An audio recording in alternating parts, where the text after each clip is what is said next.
Bismillah. Innal hamdalillah nahmaduhu wa nasta'in wa nastaghfiruh wa natubu ilaih. Wa na'udzu billahi min shururi anfusina wa min sayyiati a'malina. May yahdihillahu fala mudilla lahu wa may yudlil fala hadiya lahu. Asyhadu an la ilaha illallah wahdahu la syarika lah wa asyhadu anna Muhammadan 'abduhu wa rasuluhu la nabiyya ba'd. Allahumma shalli 'ala Muhammad wa 'ala alihi wa sahbihi wa barik wa sallim wa man tabi'ahum bi ihsan ila yaumil wa ba'd. Ikhwati fid din, semula judul kita Syirkul Asghar wa Anwa'uhu, syirik kecil dan macam-macam syirik kecil itu. Ana terbayang-bayang rasa ana pernah sudah menyampaikan itu. Jadi supaya kita tak ngulang, kita akan bahas malam ini tentang asas tauhid asma dan sifat Allah Subhanahu wa taala.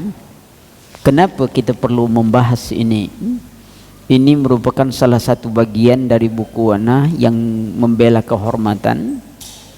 Ini membela tentang tuduhan kepada Syekh Muhammad bin Abdul Wahab. Ini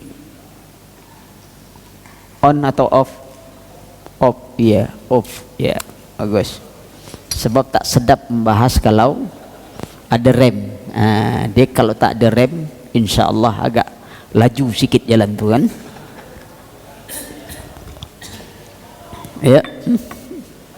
Kenapa kita bahas ini? Karena isu-isu tentang tuduhan kepada dakwah salaf terutama dan dakwah Syekh Muhammad bin Abdul Wahab khususnya, itu sering diangkat orang tentang bahwa Salafi itu termasuk mujassimah, orang yang menjisimkan Allah. Yang disebut mujassimah itu orang yang menjisimkan Allah, menyatakan Allah itu punya jisim. Buktinya mereka mengakui Allah punya mata.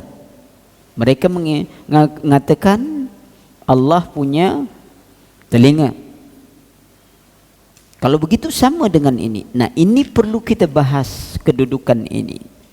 Pertama, jawaban kita bahwa bukan kita yang mengatakan Allah punya mata, tapi kita mengimani Allah punya mata. Itu kalimat beda tuh. Ada orang katakan, kamu meyakini, Anda telah mengatakan bahwa Allah di atas aras.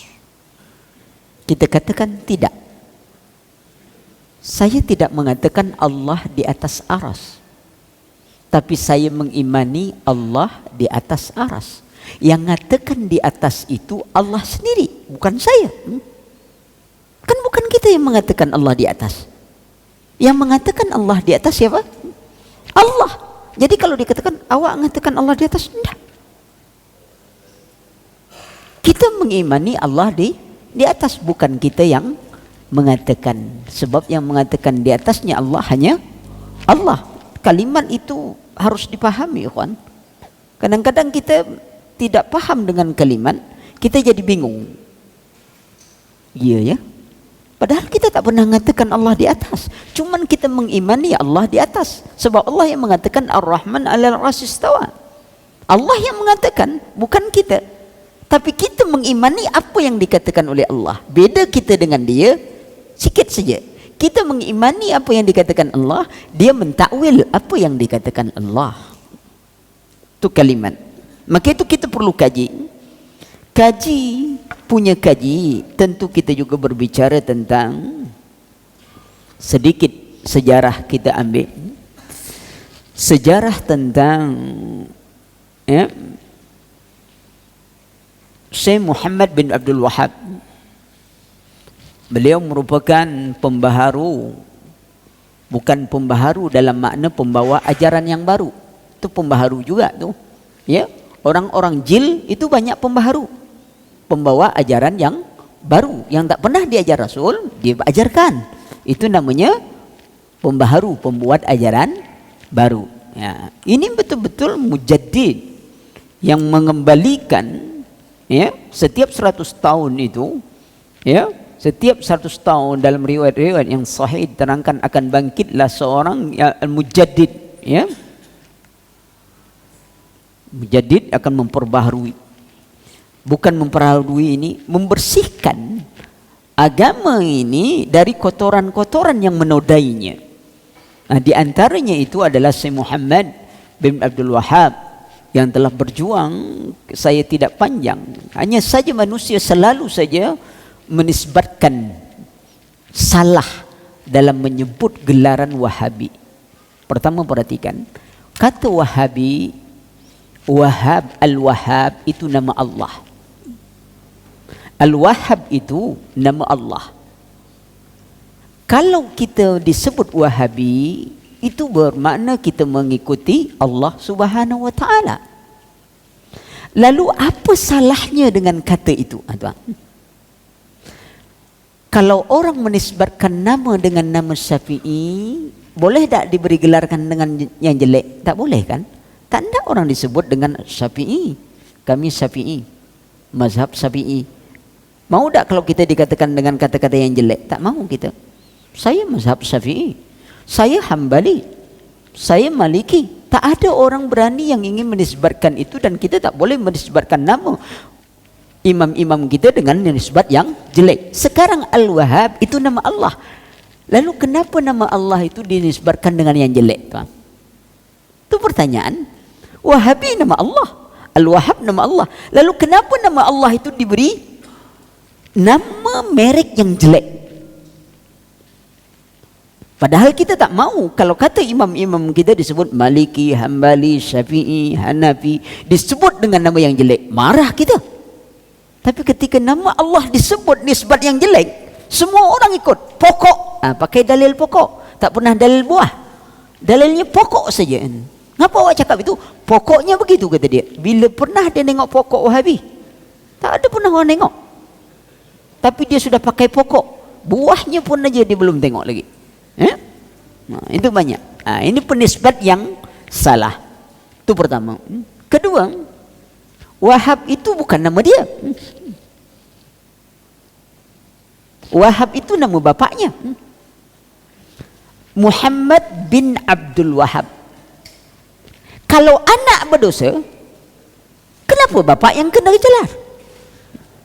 Tengok kesalahan kalimat. Nama dia Muhammad bin Abdul Wahhab At-Tamimi, Sulaiman At-Tamimi. Wahab nama bapaknya, Muhammad bin Abdul Wahhab. Wahab nama bapaknya. Anak buat salah, ngapa pula bapak yang kena? Kalau kata dosa warisan, bapaklah buat salah, anak yang kena. Ini anak buat salah, bapak yang kena.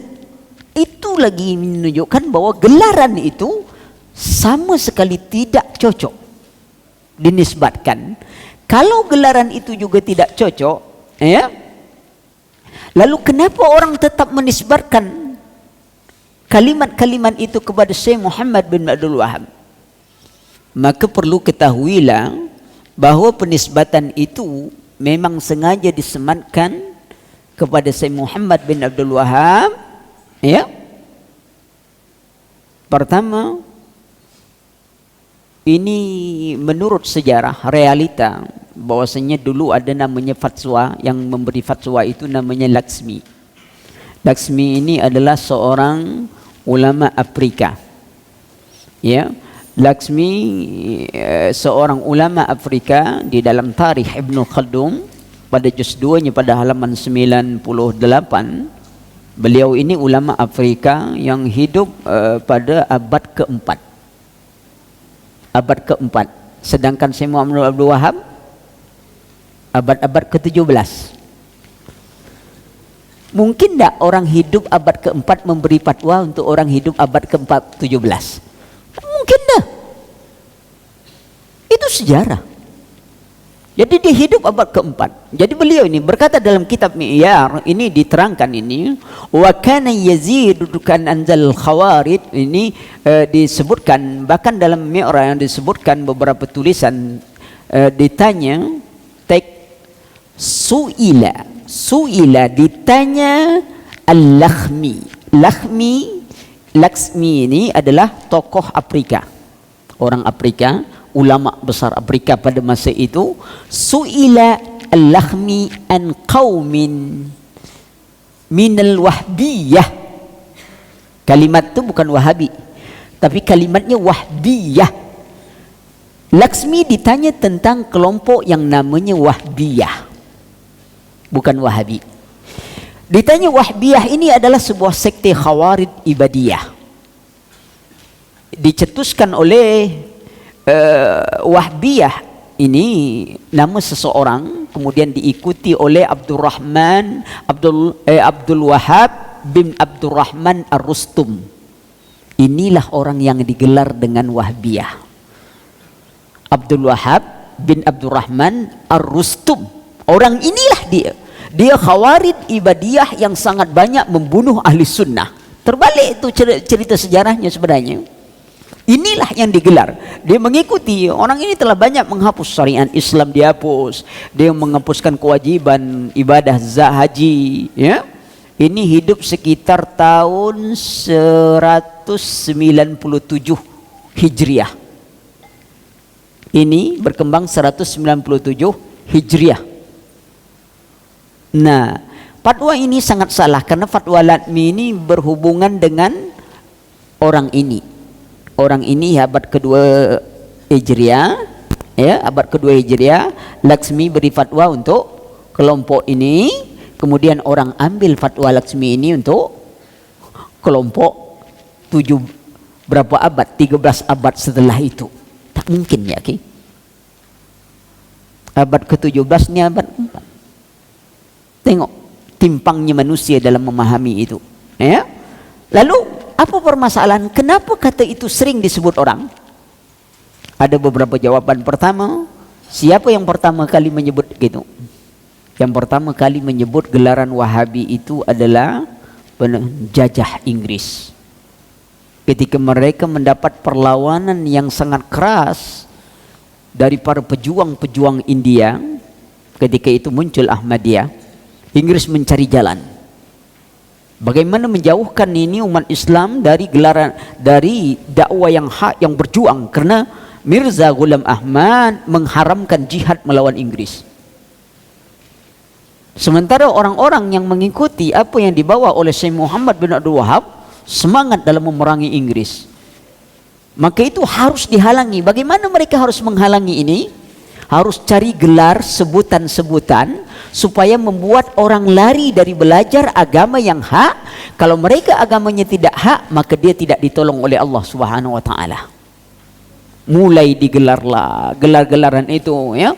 Nah, ini pertama sekali sebut. Fakta sejarah ini diungkap Syekh Muhammad Manzur Al-Nu'man, ya, dalam Ad-Diyayat Muqassafah Diddu Syekh Muhammad bin Abdul Wahhab. Ini sejarah tentang Muhammad bin Abdul Wahhab. Ini Inggris pertama kali meluar. Yang kedua, mengapa orang barat memilih gelar Wahabi untuk disematkan kepada Syekh Muhammad bin Wahhab? Pertama, ini ada beberapa perkara. Pertama, hal ini dapat ditinjau dari beberapa perkara. Mereka mengetahui. Pertama, mungkin mereka tahu ada kelompok yang namanya Wahbiyah. Kan beda-beda sikit saja dengan Muhammad bin Abdul Wahhab. Dia tahu, maka diambilnya gelar itu. Untuk apa? Supaya ada kesan bahwa Syekh Muhammad bin Abdul Wahhab membawa ajaran yang baru. Maka itu antum lihat kini keberhasilan mereka dengan isu itu. Apa isu itu? Ya. Ikhwan, kalau antum baca revolusi Iran 50 tahun 50 tahun rancangan revolusi Iran, di negeri kita ini dia sudah masuk 10 tahun ketiga. 10 tahun ketiga itu rancangan mereka adalah membangkitkan isu Wahabi. Sudah itu masuk dalam parlemen. Karena 10 tahun pertama itu dia akan membuat legalitas. Sehingga Syiah di Indonesia ini memiliki sekitar 90 yayasan. 230 titik konsentrasi Syiah di Indonesia. Yayasannya ada 90 yayasan. Ya. Nah, kemudian strateginya seperti itu. Legalitas sudah dapat. Kemudian apa lagi? Mereka akan bangkitkan permusuhan antara ahli sunnah sama ahli sunnah. Kemudian ahli sunnah dengan umara. Bagaimana caranya? Caranya adalah mereka akan menghidupkan semua peringatan yang berbau Syiah. Untuk apa? Agar ahli sunnah demon. Berapa banyak yang terjebak? Ketika ahli sunnah demon, terjadi permusuhan antara umara dengan ahli sunnah. Dia akan mematuhi aturan umara. Ahli sunnah akan perang dengan umaranya. Lihat strateginya. Dan itu berhasil. Dan itu berhasil. Sikit dia buat, demon. Udah itu dia berhenti. Dia jadi anak emas. Dia jadi sayang. Dia yang taat dengan aturan. Maka itu sebagian ikhwan yang tidak ngerti. Ini strategi mereka. Dan itu tertuang di dalam 50 tahun rancangan revolusi Iran. Kalau kita bahas Syiah tentang situ ada masanya nanti. Kita bahas 50 tahun rancangan revolusi itu. Karena strategi dia itu, kalau antum bicara tentang ini Syiah, apa Syiah, itu Syiah, masyarakat tak dapat itu ya. Antum katakan begini, di amalan masyarakat dia tak ngamalkan itu. Akhirnya kita yang dituduh pembohong. Bohong aja kata dia. Ngaji-ngaji begitu, kami tengok tetangga kami biasa aja dia. Baik, padahal orang Syiah dia. Karena dia punya akidah takkiyah, pura-pura. Apapun kita katakan dia tak, prakteknya tak itu. Di masyarakat tak itu prakteknya. Akhirnya apa? Kita nak cerita pada orang. Apa nih yang antum ingin ceritakan pada orang? Orang lihat realitanya dia tak macam itu kok. Quran sama aja dibaca. Solatnya sama aja kata dia. Akhirnya apa kata orang? Memang pembohong lah kalian tuh kata dia. Kalian bilang dia begini, padahal itu tidak. Biasa aja dia. Tengok. Ini strategi. Bila masa kita akan bicara tentang strategi ini supaya kita bisa memahami, jangan mudah terjebak. Karena strategi yang mereka atur itu mengambil dari The Protocol of Zion. Protocol of Zion itu ditulis oleh General Fig. Dalam riwayat General Fig yang menulis, General Fig adalah seorang jenderal Yahudi yang dibiayai oleh Clinton Roosevelt. Tahu Clinton Roosevelt? Siapa dia? Bapaknya Franklin Roosevelt. Clinton Roosevelt, ya, ini membiayai untuk membuat rancangan perang oleh General Fig, perang dunia pertama, kedua, dan ketiga. Rancangan dunia pertama itu adalah penghancuran kerajaan Rusia. Terjadi pemberontakan Bolshevik. Tahun berapa itu pemberontakan Bolshevik? 1917. Di Rusia, penghancuran kerajaan Rusia. Waktu itu komunis hanya 5%. Tapi dia bisa berkuasa dalam pemberontakan itu. Kenapa? Generasi muda yang tidak punya moral itulah senjata yang paling utama untuk menghancurkan sebuah negara. Wan. Kalau kita lari ke Ghazul Fikri lebih parah. Tapi malam ini kita tak bicara Ghazul Fikri. Sekali-sekali anak ingin bahas tentang Ghazul Fikri. Bila ada kesempatan kita bahas. Jangan sampai kita tidak tahu. Apa kita sebut orang, kita nak nyebut juga. Tapi kita tak tahu yang diketawakan orang, awak juga kan. Maka itu banyak hal-hal yang sebenarnya tersembunyi di balik setiap gerakan itu. Sebagian kita tidak mengetahui rancangan-rancangan di balik itu. Ya, baik. Ini diantara gambaran yang. Nah, diantara saya ringkas saja. Diantara tuduhan yang berat, tuduhan yang dituduhkan kepada Syekh Muhammad bin Abdul Wahhab secara umum dan tuduhan kepada ahli sunnah adalah bahwa ahli sunnah adalah golongan musabbihah, mujassimah, mufawwidah. 3 golongan ini itu sebutkan. Apa yang disebut musabbihah? Musabbihah itu adalah menyerupakan Allah dengan makhluk. Mujassimah, apa yang disebut mujassimah itu mengakui Allah punya jisim. Sedangkan mufawwidah, yang disebut mufawwidah itu adalah orang yang menyerahkan seluruh perkara hanya kepada Allah. Kalau ditanya tentang yadun apa maknanya? Entah, tak tahu. Itu dianggap mufawwidah tuh. Apa arti yadun? Entah, tak tahu. Itu mufawwidah namanya tuh. Kalau anda muawwilah, tukang takwil, apa arti tangan? Oh, itu kekuasaan. Itu muawwilah tuh, mentakwil namanya tuh. Yang mujassimah, pokoknya Allah punya tangan. Kalau dia katakan seperti tangan manusia umpamanya, jadilah dia musabbihah, menyerupakan Allah dengan makhluk. Nah, ini 3 gelar antum harus pahami ini. Tapi sebelum kita bisa memahami ini, kita kena paham terlebih dahulu bagaimana manhaj ahli sunnah wal jamaah di dalam tauhid asma dan sifat Allah Subhanahu wa taala. Karena sangat disayangkan ya kawan, kita ngaku salah ahli sunnah, kalau ditanya tentang tauhid hafal rububiyah, uluhiyah, asma dan sifat. Kadang-kadang lebih makjubkan lagi merasa sudah khatam tauhid. Alah, kalau ngaji itu cuman 3 tauhid. Apa? Rububiyah, uluhiyah, asma dan sifat. Allah, sombong. Sahabat mengaji 20 tahun, 23 tahun masalah akidah. Kita 2-3 bulan khatam. Allah, hebat kita, betul-betul hebat. Sampai ada seseorang mengatakan pada saya, Ustaz, saya sudah banyak baca buku akidah Ustaz. Lalu saya tengok kesimpulannya sikit saja Ustaz, kata dia. Tauhid itu 3. Apa tu? Rububiyah, uluhiyah, asma dan sifat. Mantap tu. Lah tamat tu. Lah, saya bilang boleh saya tanya satu? Awak lah tamat kan? Ya, saya tanya satu saja. Tolong sebutkan saya dengan taktil musyrikah. Ini tauhid asma dan sifat nih, saya bilang. Apa tu? Katanya lah tamat. Masih tanya juga. Sebab apa yang diberikan ulama kita itu, itulah tahap pemahaman kita. Kita kena untuk paham lebih dalam.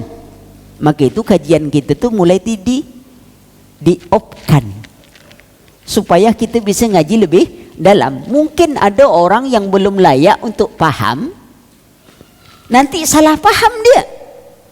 Dia baru, kita menuntut ilmu ni naik tangga bukan naik lift. Sebab kalau naik lift melompat saja sampai ke atas. Itu kalau hotelnya hotel biasa. Kata yang punya hotel tu orang Cina, tak ada 4 tahu. 1, 2, 3, 5. Kalau 4 tu angka mati, C kata dia. Kalau ditambah sikit, siapa? Itu bayar kita. Tu makanya naik tangga. Nah, malam ini kita lihat supaya kita bisa jawab. Kita tak ingin bantah, tapi ini sekaligus kita ingin memahami, menudukkan bagaimana konsep ahli sunnah wal jamaah. Kita hanya ambil satu saja dulu. Apa itu? Asas bagaimana ahli sunnah wal jamaah beriman kepada nama dan sifat Allah Subhanahu wa ta'ala. Dengan mengetahui asas ini, semoga kita bisa mengetahui nanti secara umum tentang tauhid asma dan sifat Allah Subhanahu wa ta'ala. Ya, agar kita tidak masuk kepada orang mujassimah, ya, orang mufawwidah, tidak juga masuk orang musabbihah dengan mengetahui kaedah ini. Ya, mari kita perhatikan. Ya, saya tidak sebutkan tukang bantah, tukang tuduh ini, ya. Tetapi yang kita langsung masuk adalah kepada tauhid asma dan sifat Allah Subhanahu wa taala. Ya. Asas tauhid asma dan sifat Allah Subhanahu wa taala. Sebelum itu kita perhatikan makna tauhid asma dan sifat. Ya. Tauhid asma dan sifat itu dimaknakan oleh para ulama kita ifradullah taala bi asma'ihil husna wa sifatihil ulya al-waridatu fil Quran was sunnati, ya, was sunnah wal imanu bi ma'aniha wa ahkamaha. Disebutkan begini bahwa tauhid asma dan sifat itu adalah mengimani. Kalimat itu mengimani, bukan mengesahkan Allah. Mengimani keesaan Allah. Jadi kalau tauhid itu tak jadi dimaknakan menjadikan Allah itu esa. Kita tak menjadikan Allah, tapi mengimani keesaan Allah. Jadi tauhid rububiyah bukan menjadikan Allah itu satu dalam rububiyahnya, tidak, mengimani keesaan Allah. Jadi tauhid asma dan sifat mengimani keesaan Allah Subhanahu wa taala di dalam apa? Di dalam nama-namanya yang indah. Ya, Kemudian wasifatihil ulya, dan sifatnya yang agung dan mulia, al-waridah, yang terdapat di dalam Al-Quran dan sunnah Nabi SAW yang sahih. Bagaimana mengimaninya? Al-imanu bima'aniha, kita mengimani makna yang dikandung di dalamnya, wa ahkamuha, dan hukum yang ada di dalam nama itu. Tuh. Contoh, Allah punya nama Al-Ghafur, Maha Pengampun. Allah punya Maha Pengampun. Sifat Allah apa dia? Memberi ampunan. Apa yang ada di dalam makna ni? Adanya orang yang diampuni. Tuh. Ada orang dia mengimani Allah Maha Pengampun, Allah memberi ampunan, tapi dia tak mengimani bahwa ada yang diampuni oleh Allah. Jadilah khawarij. Orang khawarij, selagi orang buat dosa besar, masuk neraka, tak ada ampun. Tuh. Dia imani Allah Maha Pengampun, lalu dia mengakui Allah memberi ampunan, tapi dia tidak mengimani bahwa ada yang diampuni oleh Allah. Ahli sunnah dia iman kepada nama yang Allah yang memiliki objek. Dia imani bahwa Allah Maha Pengampun, Allah memberikan ampunan, dan ada yang diberi ampun oleh Allah Subhanahu wa ta'ala. Itu dia tuh. Ya. Kemudian itu tauhid asma dan sifat Allah Subhanahu wa ta'ala.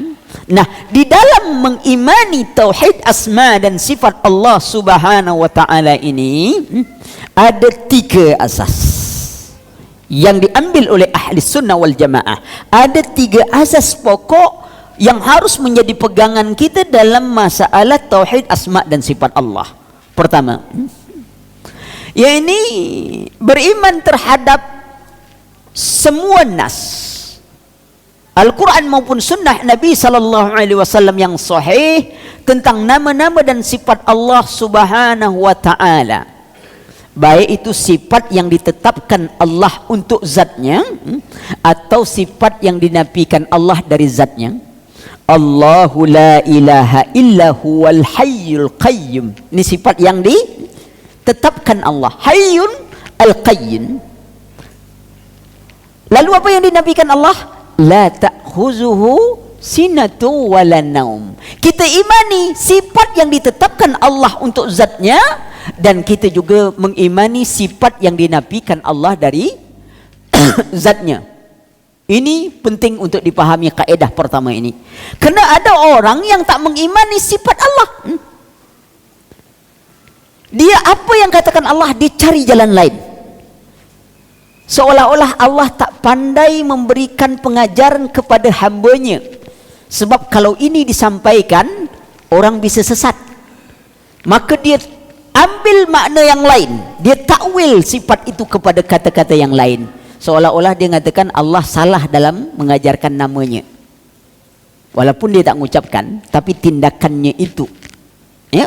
Sebagian orang lagi dia membuang semua sifat Allah Subhanahu wa ta'ala. Nanti kita akan bahas dalam bab golongan-golongan mulhidah. Nanti kita bahas bab itu. Ya? Tapi ini asas yang pertama. Nah, ya apa itu? Kita mengimani semua dalil tentang nama dan sifat Allah Subhanahu wa ta'ala dari Al-Quran dan sunnah Nabi sallallahu alaihi wasallam, baik itu dalil yang ditetapkan untuk zat Allah maupun yang dinafikan Allah dari zatnya. Harus kita imani. Kenapa?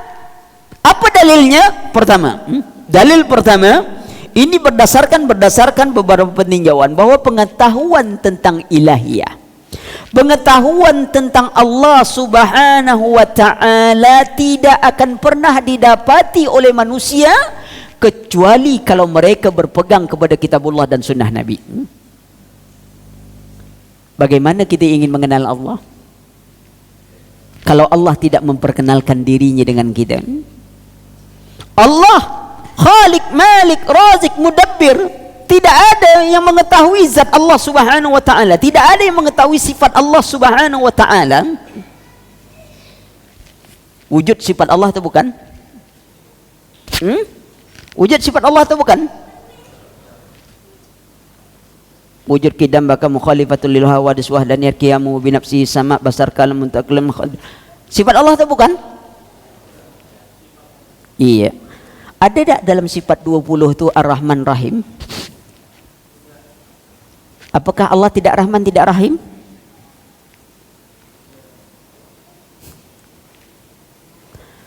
Setiap yang wujud hidup atau mati? Siapa bilang? Gelas ini wujud, hidup atau mati? Wujud tak dia?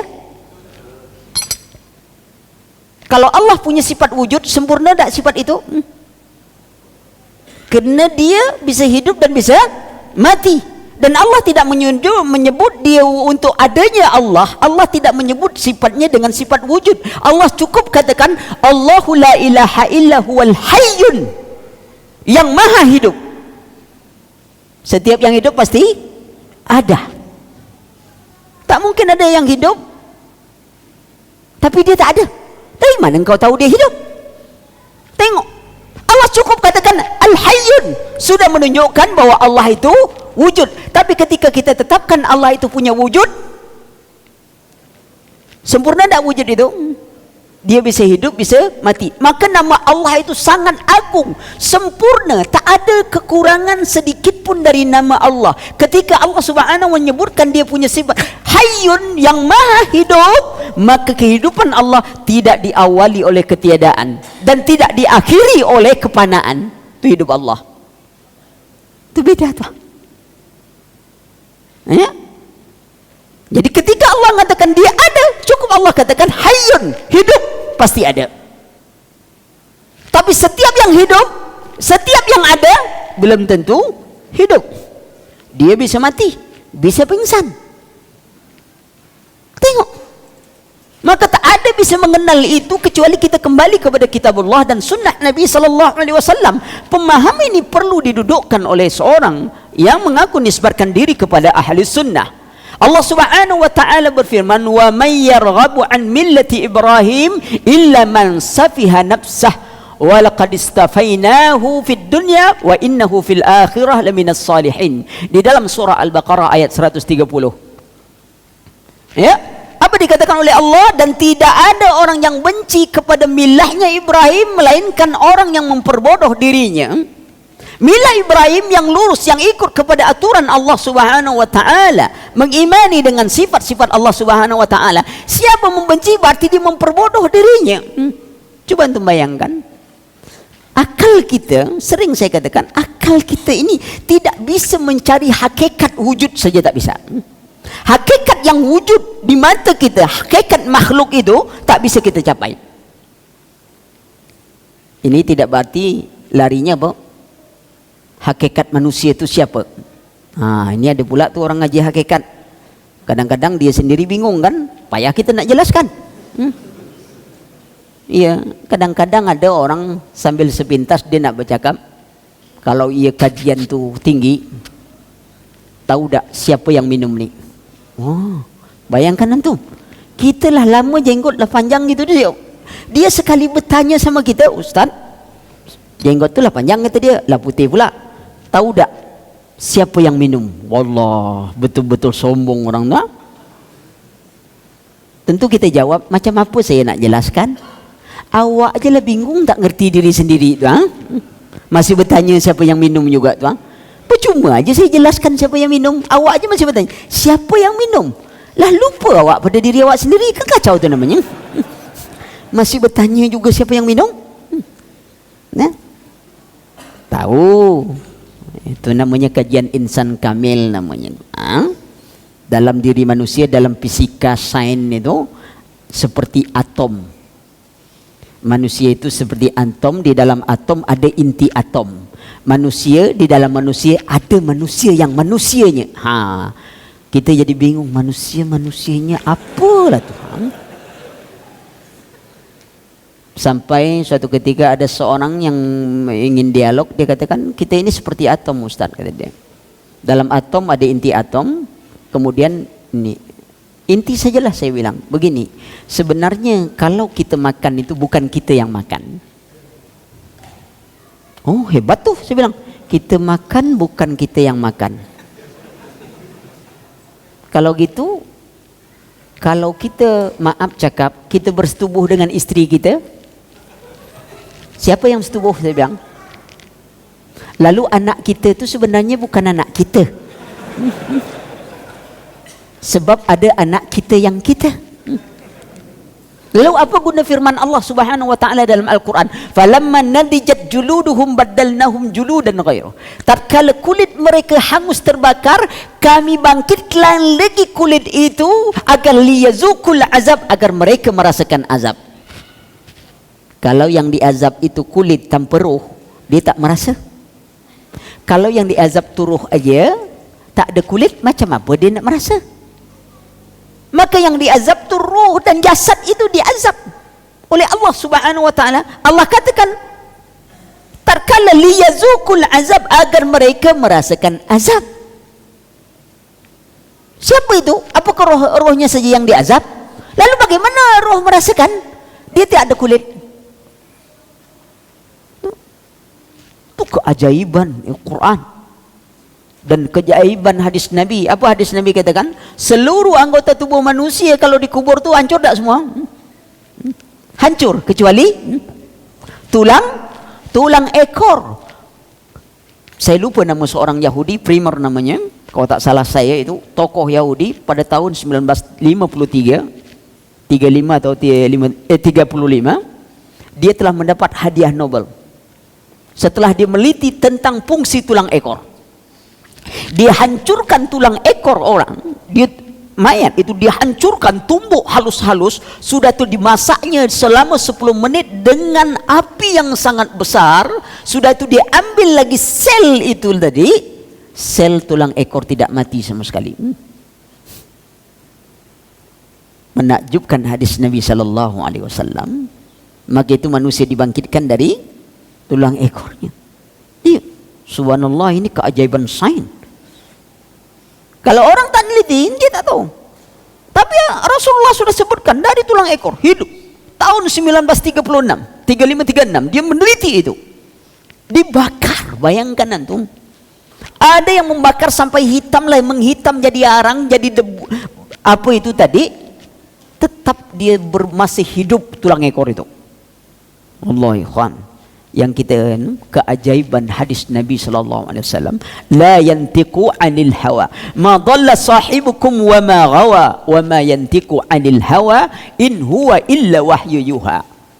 Maka itu sahabatmu itu bukan gila, bukan berkata yang sia-sia. Apa yang diucapkan itu, ya ini Muhammad itu hanyalah wahyu yang diwahyukan oleh Allah Subhanahu wa taala. Maka ketika Rasulullah berbicara tentang nama dan sifat Allah, itu berdasarkan wahyu Allah Subhanahu wa taala, bukan perkataan. Jadi kita tak bisa mengenal Allah ya kecuali Allah memperkenalkan dirinya kepada kita dengan melalui apa? Kitabnya dan sunnah nabinya. Allah turunkan kitabnya, kita tak bisa paham kitabnya. Allah utus nabinya untuk menjelaskan kitabnya. Kita diberi akal untuk menerima penjelasan itu, bukan mengotak-ngatik penjelasan itu. Ya. Kemudian dalil berikutnya, kenapa kita harus mendahulukan itu? Karena akal, ya. Karena akal ini hendaklah mendahului syariat, mendahulukan syariat berdasarkan akal harus tunduk pada syariat. Sebab agama ini intinya adalah mengikuti. Jadi akal itu hakikatnya adalah mengikuti syariat. Kalau akal ini diibaratkan orang buta, maka syariat itulah penuntunnya, tuan. Antum bisa bayangkan kalau si buta tak mau ikut aturan penuntun, orang buta bisa tak berjalan? Insya Allah orang buta dimanapun bisa berjalan. Tapi kalau dia selalu melanggar apa kata penuntunnya, kira-kira tahu tak ke mana arah jalannya tu? Dia nak ke mall, masuk ke masjid kadang-kadang. Dia nak ke masjid, masuk dia ke mall. Kadang-kadang sebagian masjid tu hampir sama dengan mall aja bunyi, kan? Salah masuk. Orang buta dia bisa berjalan, kata Syekh Islam Ibn Taimiyah. Oh, akal itu, dia orang dengan akalnya bisa menjalani hidup, betul? Akal dalam konsep pikiran, ya. Akal dalam konsep pikiran. Bukan akal dalam konsep ketaatan. Harus bedakan itu. Sebab akal dalam konsep pikiran itu, ya manusia berpikir. Berpikir itu maknanya ingin memahami apa yang ada pada dirinya dan memahami apa yang di luar dirinya. Itu orang berpikir tuh namanya. Maka itu kalau kita ngajak kawan, yuk pikirin ini, emangnya gue pikirin. Itu artinya dia tak ikut-ikut memikirkan itu tuh. Sedangkan emangnya gue pikirin gitu. Itu dan no problem dia. Tak ada pikiran itu. Tak nak paham maknanya. Nah, tuh orang berpikir tuh. Ahli filsafat pemikir, tapi dia tak berakal. Ya, pemikir tapi dia tidak berakal. Sebab orang berakal adalah orang yang menggunakan pikirnya untuk taat. Itu orang berakal tuh. Orang berpikir, orang yang ingin memahami apa yang ada dirinya dan ingin juga mempelajari apa di luar dirinya. Itu dinamakan orang berpikir. Monyet dia tidak berpikir. Karena monyet tak perlu tahu apa yang ada pada dirinya dan apa di luar dirinya. Tak perlu dia belajar. Insting saja dia berjalan seperti itu. Jadi kalau kita tak peduli, tak ingin tahu apa urusan orang dan apa diri kita tak perlu tahu, samalah. Emangnya gue pikirin, macam dia tak punya pikiran. Jadi jangan dikata pikiran itu terletaknya di otak. Sebab tak ada orang yang bangga kalau disebut otaknya otak udang. Walaupun dia sangat bangga makan udang. Ya, bangga orang kalau makan udang galah. Tapi kalau dia disebut pantas otak kau macam udang galah, mesti dia marah. Kenapa? Otak udang galah tu dengan kotorannya dekat. Sudah tu beku pula lagi. Nah tu. Berarti kan, ya, bahwasanya hendaklah kita mendahulukan akal kita tunduk pada syariat. Itu dalil. Kenapa? Allah Subhanahu wa taala berfirman dalam surah Al-Isra ayat 85, yas'alunaka 'anir ruh. Mereka bertanya kepadamu tentang roh. Qul ar-ruh min amri rabbi. Katakan kepada mereka bertanya kepadamu ya Muhammad tentang roh. Katakan roh itu urusan Allah. Tidaklah mereka diberi ilmu kecuali sedikit saja. Ilmu sedikit, ilmu dunia itu pun sedikit. Ya'lamu zahiral hayatid dunya. Mereka tahu kehidupan dunia, tapi kehidupan akhirat mereka sama sekali tak paham. Orang bangga dengan teknologi yang canggih, semua bisa diketahui. Begitu Allah datangkan musibah, pening semua orang mencari. Baru benda satu tu benda satu. Yang anehnya tak ada dukun yang berbunyi.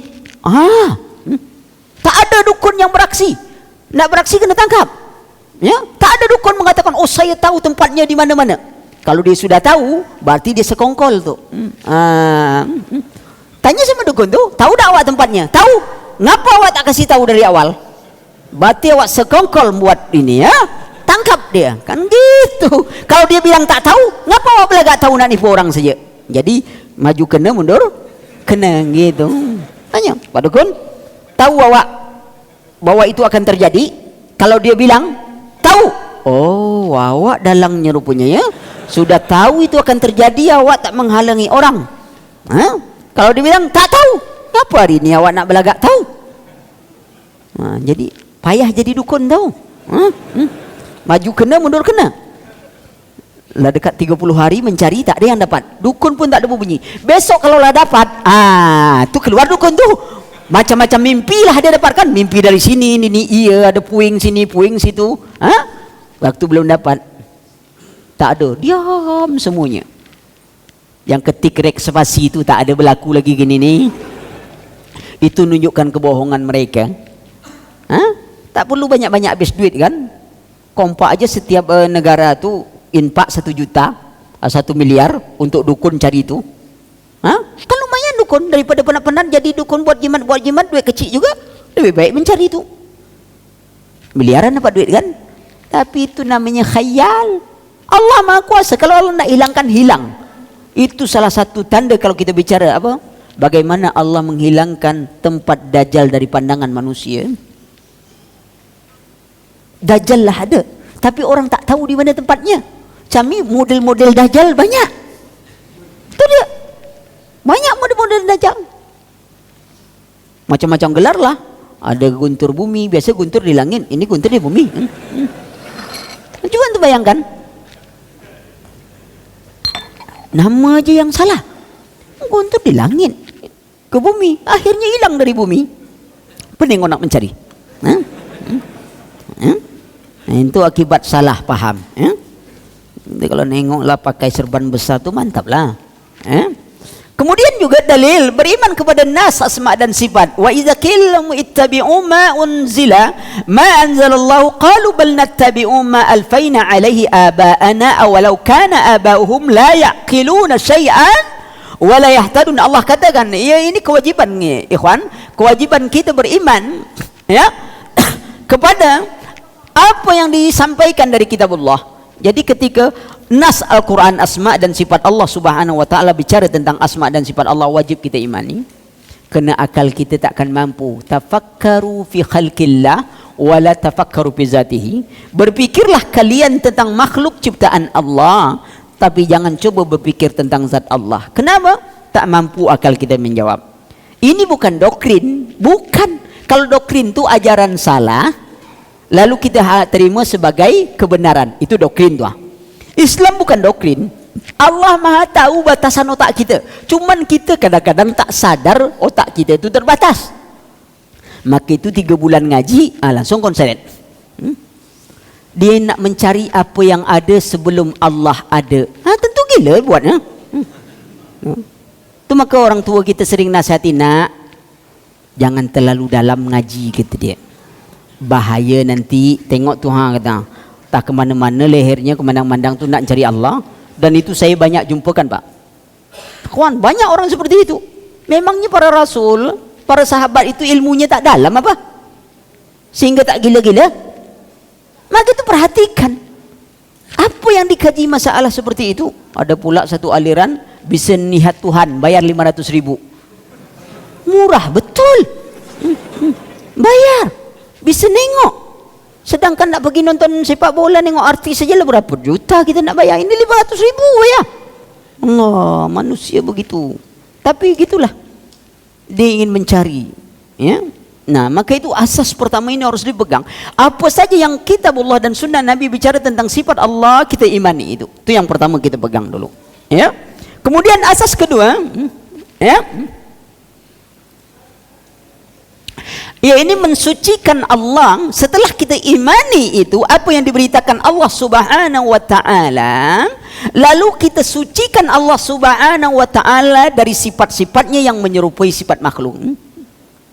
Jadi kita imani. Contoh, Allah subhanahu wa ta'ala berfirman, Allah katakan kepada iblis, ma mana'aka alla tasjuda lima khalaqtu biyadain. Apa yang menghalangi engkau untuk sujud dengan apa yang kuciptakan dengan 2 tanganku? Allah katakan. Nah, kita imani Allah menyebutkan bahawa dia punya tangan. Kewajiban kita, asas pertama, kita imani. Sebab yang menyebut Allah punya tangan itu siapa? Allah sendiri, bukan kita. Sudah itu kita sucikan. Jangan dibayangkan tangan itu seperti tangan makhluk. Itu yang tak boleh tuh. Nah, boleh kita, kalau gitu seperti ini, tak boleh. Allah subhanahu wa ta'ala katakan, fala tadribul amsal, fala tadribullahul amsal, innallaha ya'lamu wa antum la ta'lamun. Kata Allah subhanahu wa ta'ala dalam surah An-Nahl, maka janganlah kamu membuat sesuatu pemisalan untuk Allah, karena kalian tidak mengetahui. Hanya Allah lah yang maha mengetahui. Jangan dibuatkan, misalnya tangannya seperti ini, duduknya seperti ini. Tidak boleh. Itu dinamakan tasbih. Kita menyerupakan Allah dengan makhluk. Kita imani nama Allah, kita imani sifat Allah, tidak boleh menyerupakannya dengan makhluk. Laisa kamislihi syai'un. Tidak ada sesuatu pun yang menyerupainya. Wa huwas samiul basir. Tetapi Allah maha mendengar lagi maha melihat. Sama tak pendengaran Allah dengan penglihatan manusia? Tidak. Sesuai dengan keagungan kebesaran Allah. Maka itu ada kaedah ulama kita sebut begini, sesuatu yang senama tidak sama dalam hakikatnya. Sesuatu yang senama tidak sama dalam hakikatnya. Kalau disebutkan Allah Sami'un Basir, Allah maha mendengar lagi maha melihat, sama tak pendengaran Allah dengan cara melihat manusia juga? Tidak sama. Karena walaupun nama mendengar, nama melihat sama sebutannya, tapi hakikatnya berbeda. Ketika Allah sebutkan lima khalaqtu biyadai, apa yang kuciptakan dengan dua tanganku, betul nama tangan sama. Yadun tu orang paham sama, tetapi sama tak pada hakikatnya tidak boleh disamakan. Jangankan dengan makhluk, dengan Allah, sesama makhluk aja tak sama tak? Tangan baju, tangan manusia. Baju punya tangan, tuh. Manusia punya tangan. Bisa tak kita katakan orang mesti tangkap sama tak tangan baju dengan tangan manusia? Tak sama. Walaupun baju banyak tak punya tangan. Baju singlet kan tak punya tangan. Tengok, ada baju tak punya tangan, orang juga ada tak punya tangan. Tetapi yang namanya tangan itu satu namanya, tapi tidak akan sama pada hakikatnya. Bedanya jauh. Tengok tangan baju dengan tangan manusia, perbedaan nyata. Tangan manusia masuk tangan baju, belum pernah tangan baju masuk tangan manusia lagi. Tak ada keluar tangannya. Apa tu? Baju saya keluar kata dia. Sebutannya sama, tetapi dia tidak sama pada hakikatnya. Ketika Allah Subhanahu wa taala berfirman Ar-Rahman 'alal arsy istawa. Ar-Rahman, Allah Subhanahu wa taala di atas arasnya. Kita imani Allah di atas, tapi jangan dibayangkan di atasnya Allah seperti di atasnya makhluknya. Duduk sini, tidak, tak boleh kita. Harus dibedakan. Di atasnya Allah sesuai keagungan kebesaran Allah. Kenapa kita mesti imani? Karena Allah sendiri menyatakan dia di atas. Coba tengok, kalau ada cerita tentang Isra Mi'raj, kira-kira cerita itu ada tak orang berceramah bercerita bahawa Rasulullah ketika Isra dan Mi'raj keliling dunia menjemput solat? Tak benar. Mesti dia mengatakan Sidratul Muntaha. Perintah 50 rakaat turun. Tuh. Jumpa Nabi Musa. Kata Nabi Musa, umatmu takkan tahan. Memang betul sebenarnya. 5 rakaat aja bisa tak kerjakan, apalagi 50. Sedang 5 je tu banyak tu. Jumaat aja seminggu sekali, itu kadang-kadang setahun sekali dibuat. Naik. Sudah turun jadi 45, turun. Cuba antum bayangkan, ini kisah. Semua orang menyatakan kisah macam itu. Tak pernah kisah menyebut solat tu keliling dunia Rasulullah, tak pernah. Mesti 50 turun. Lalu dispensasi turun lagi. Sampai 9 kali turun, sampai 5 rakaat. Tapi ketika pencerita itu ceritakan, Ustaz, di mana Allah? Entah, tak tahu, kata dia. Tadi baru dia bercerita Rasulullah menyebut solat turun naik, turun naik. Lalu kenapa dia tak nak menjawab Allah di atas? Lalu berjumpa siapa di atas? Tengok itu keimanan kita. Tapi yang tidak boleh itu apa? Kita menyatakan, oh Allah itu di atas, tempatnya begini, begini, begini, begini. Itu menyerupakan Allah dengan makhluk, itu tidak boleh. Maka itu jangan kita berpikir tentang zatnya itu. Cuman kita imani Allah mengatakan dia di atas, di atas. Maka itu yudabbirul amra minas samai ilal ard. Malaikat turun naik mengantarkan urusan ini. Waktu asar naik, subuh asar itu biasanya naik. Maka itu orang yang meninggalkan sholat asar, ya, itu hapus amalannya hari itu. Kenapa? Sebab pas dia laporan dia sedang tidak melakukan sholat asar. Ini hadis Bukhari. Maka itu sholat asar itu berat sekali, itu berat. Karena setan memang suka buat gitu. Sangat berat sholat asar itu tadi. Kita jaga dia. Sebab laporan itu naik pada jam itu. Jam itu kita didapatkan oleh malaikat dalam keadaan tidak beribadah kepada Allah Subhanahu wa taala, meninggalkannya. Ya, kalau orang lah biasa meninggalkan solat asar, solat lain aman tuh. Lebih mudah dia meninggalkan lagi. Aman, memang aman betul, tak dikerjakan lagi, aman semua. Ya, maka itu kita lihat. Yudabbirul urusan itu malaikat. Nabi Adam, ya, diturunkan atau dikelilingkan? Enggak kan, diturunkan. Nabi Adam diturunkan. Nabi Isa dinaikkan atau dikelilingkan? Dinaikkan. Dan belum pernah kita nengok ada orang berdoa sampai keliling. Ya Allah ya Rahman ya Rahim. Dan mesti dia tetap berdoa Allah di atas. Yang namanya Allah tetap di atas, Rabbul Alamin. Ya, bahkan tengok ketika Nabi Musa datang, Nabi Musa katakan ada Tuhan selain Fir'aun. Lalu apa kata Fir'aun kepada ahli sainsnya? Siapa itu? Haman.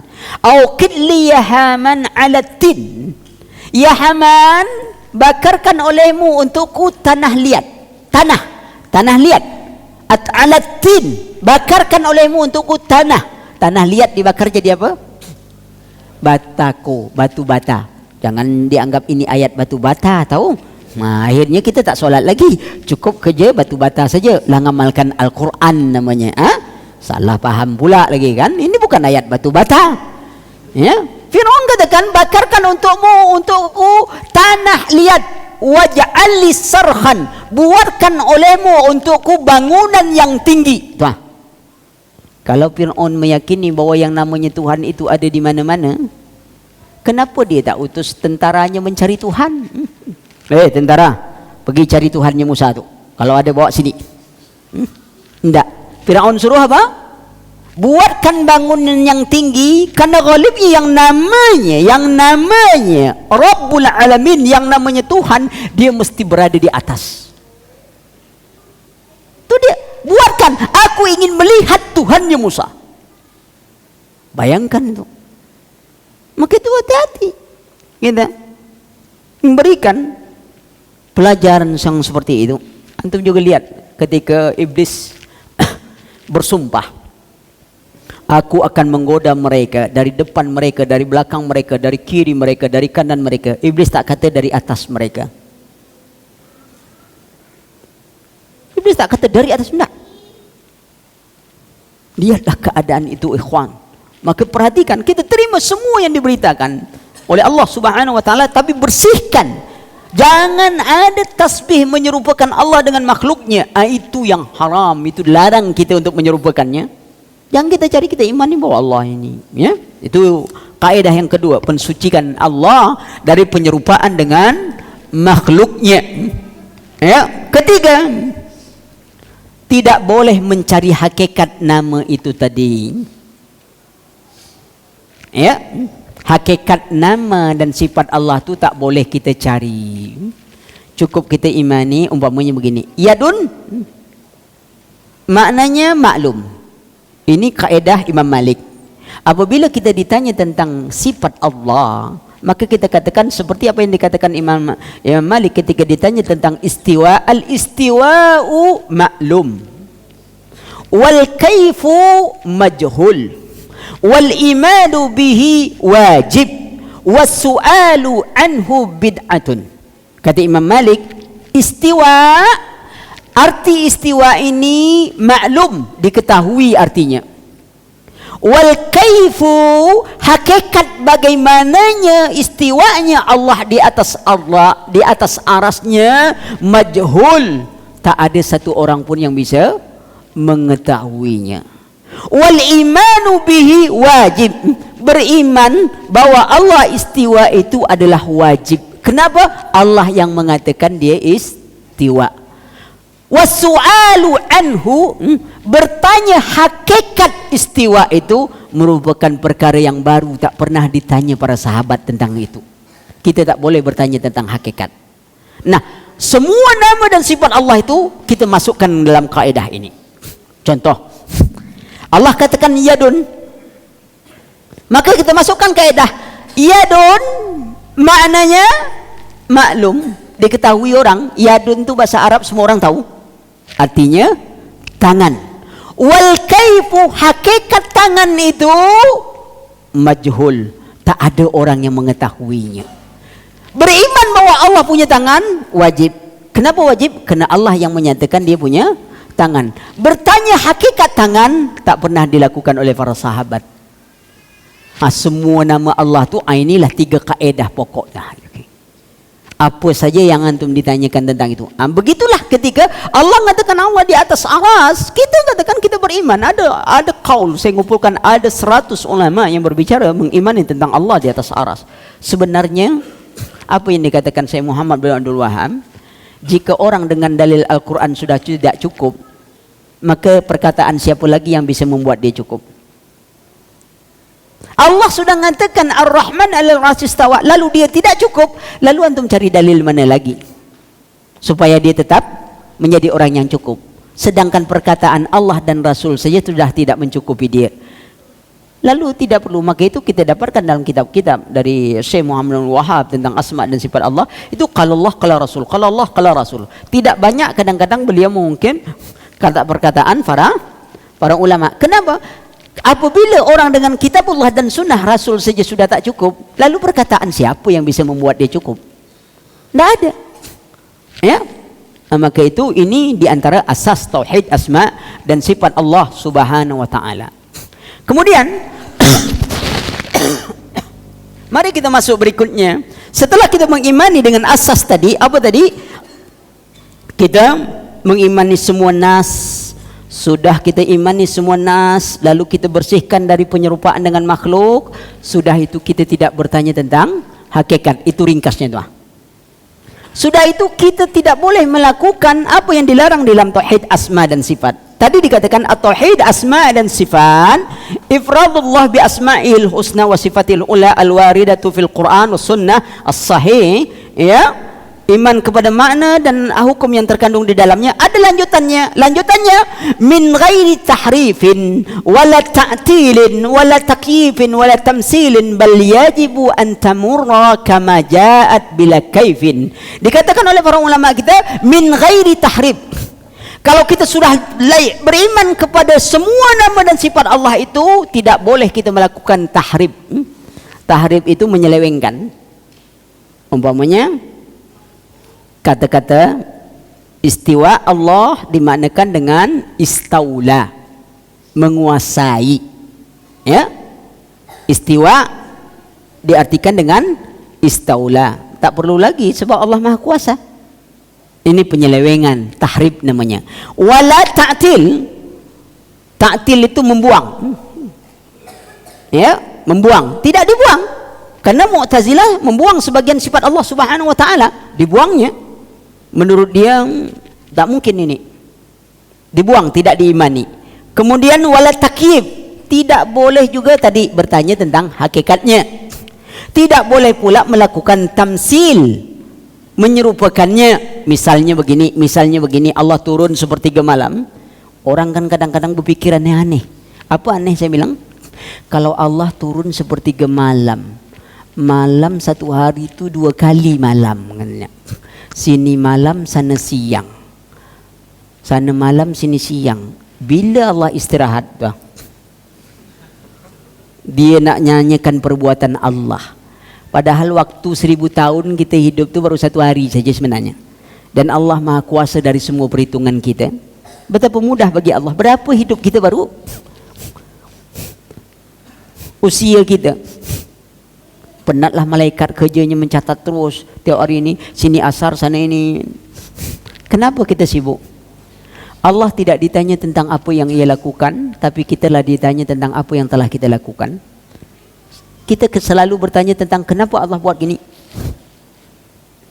Ya?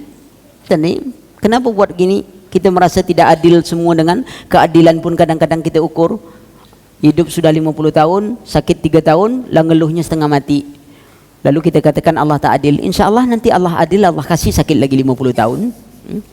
Kita hidup setelah 50, umpamanya antum hidup 30 tahun, baru 2 bulan ini antum sakit. Aduh, lah ngaji sakit juga lagi. Dia pikir orang ngaji tak boleh sakit abang. Sudah ini, sudah apa, ini tak adil Allah. Coba hiduplah 33 tahun, taruhlah hidup itulah 30 tahun 2 bulan. 2 bulan baru sakit. Kalau nak adil menurut kita, nanti Allah kasih lagi 30 tahun sakit, baru adil bang. Lah dikasih sehat selama 30 tahun, baru 2 bulan sakit, ngeluh kita setengah mati. Insya Allah Allah kasih adil nanti. Sampai 30 tahun pula kita sakit, baru imbang. Itu kan adil menurut kita. Tapi kan kita tak nak pula kalau macam itu. Tak nak. Sama orang dapat rezeki, ketika sawit naik, itu lupa keadilan Allah tu. Begitu turun, dia mengecam kenikmatnya harga itu 2-3 tahun. Harga yang turun cuma 2-3 hari, ngeluhnya setengah mati. Allah, susah lah sekarang ini, macam-macam lah semuanya. Dia nikmati 2 tahun itu tak dihitung tak. Tengok, manusia kadang-kadang selalu mengukur adil pada dia. Ya? Kembali kita kembali bahwa kadang-kadang Mu'tazilah membuang sifat itu. Ya, seperti sifat adil bagi Allah. Ya, maka sebagian Mu'tazilah mengingkari beriman qada dan qadar. Karena prinsip mereka kalau ada qada dan qadar berarti Allah tidak adil. Masa orang sudah beramal amalan apa? Ahli surga, ya, ternyata qadar mendahuluinya. Akhirnya dia mengamalkan amalan ahli neraka, mati dalamnya dan masuk ke neraka. Wah, itu tak adil bagi Allah. Padahal kalau dia pahami kalimat, kata Rasulullah, ada orang beramal dengan amalan ahli surga sampai dia dengan surga itu sejengkal lagi dia masuk surga, tapi akhir hidupnya itu akhir hidupnya dia beramal dengan amalan ahli neraka. Tengok tuh, akhir hidupnya beramal dengan amalan ahli neraka, mati dia di dalamnya, masuklah dia neraka. Maka itu hati-hati kita yang hari ini belum tentu amalan kita tuh bertahan sampai akhir hidup kita, ikhwan. Maka itu jangan terlalu mudah menjelekkan orang gara-gara maksiat pada dia. Kita betul kasih nasihat kawan, kasih ini, tapi ingat jangan kita merasa bangga atas maksiat dilakukan kawan. Takutnya besok kita berbuat macam itu. Kita katakan, Allah semoga dituntun oleh Allah, semoga kita diistiqamahkan. Jangan bilang, kau maksiat, ngaji dak apa tidak baru ini. Belum tahu ikhwan, kita berapa lama bertahan. Belum tahu. Istiqamah itu yang kita minta pada Allah. Doakan saudara kita yang ternyata masih berada dalam maksiat, doakan mereka agar mereka mendapat hidayah dari Allah. Dan kita juga bermohon agar kita diistiqamahkan Allah. Kadang-kadang kita ini tak istiqamah banyaknya. Tak ada istiqomah dalam menuntut ilmu, dalam belajar, tak ada, kita tidak istiqomah. Ya, ini yang kita minta. Ya, kita bukan meredoi kemaksiatan saudara kita, tapi jangan mencaci mereka karena maksiatnya. Karena di balik cacian itu ada kesenangan, dan itu kadang-kadang ditipu daya setan kepada kita. Bunyi kita macam nasihat, padahal kita nak meribah orang. Ya, hati-hati kita doakan dan kita minta agar Allah memberikan istiqamah. Ya. Ini baru tentang tahrim, ya. Nah, ana rasa itu dulu. Nanti ada pertemuan lagi. Kalau apa kita akan lanjutkan bahasan ini. Selebihnya kita tanya jawab, ya. Selebihnya kita tanya jawab. InsyaAllah ini akan lanjut. Ana katakan kita tetap off air, dan ana punya niat satu saat kita akan bahas lebih umum, bahasan umum tentang ghazul fikri atau apa. Karena bagaimanapun seperti Huzaifah katakan, ya. Kanan nas, manusia semuanya bertanya kepada Rasulullah anil khair, tentang kebaikan, dan aku bertanya kepada Rasulullah tentang keburukan. Bukan untuk dikerjakan, aku takut jatuh dalam keburukan itu karena tidak tahu apa itu keburukan. Itu makanya boleh kita bahas sekali-kali ini tipu daya mereka. Seperti tadi saya katakan bagaimana orang Syiah sengaja membuat acara yang berbau Syiah untuk memancing kita. Kita tak tahu, akhirnya kita terpancing. Kita pun semangat. Dia tenang aja, dia sudah dapat legalitas. Dia ini, atau kita sama kita diadu dia. Sebuah perbedaan umpama khilaf kita itu, ini masalah kunutnya begini ini. Lalu mereka bangkitkan. Akhirnya sesama ahli sunnah bentrok sesama ahli sunnah yang dimanfaatkan oleh mereka. Karena kita tidak memahami strategi mereka yang seperti itu. Kita tak menyadari, ya. Padahal itu strategi mereka untuk memancing agar ahlu sunnah saling bermusuhan. Ya. Tidak berarti kita redo dengan perkara bid'ah dan apa, tidak. Tapi kita perlu memahami, ya, satu saat apa kata Umar bin Khattab, unqadu aural Islam urwatan, akan hilang kesatuan kemuliaan Islam itu sehelai demi sehelai. Kapan itu? Ya.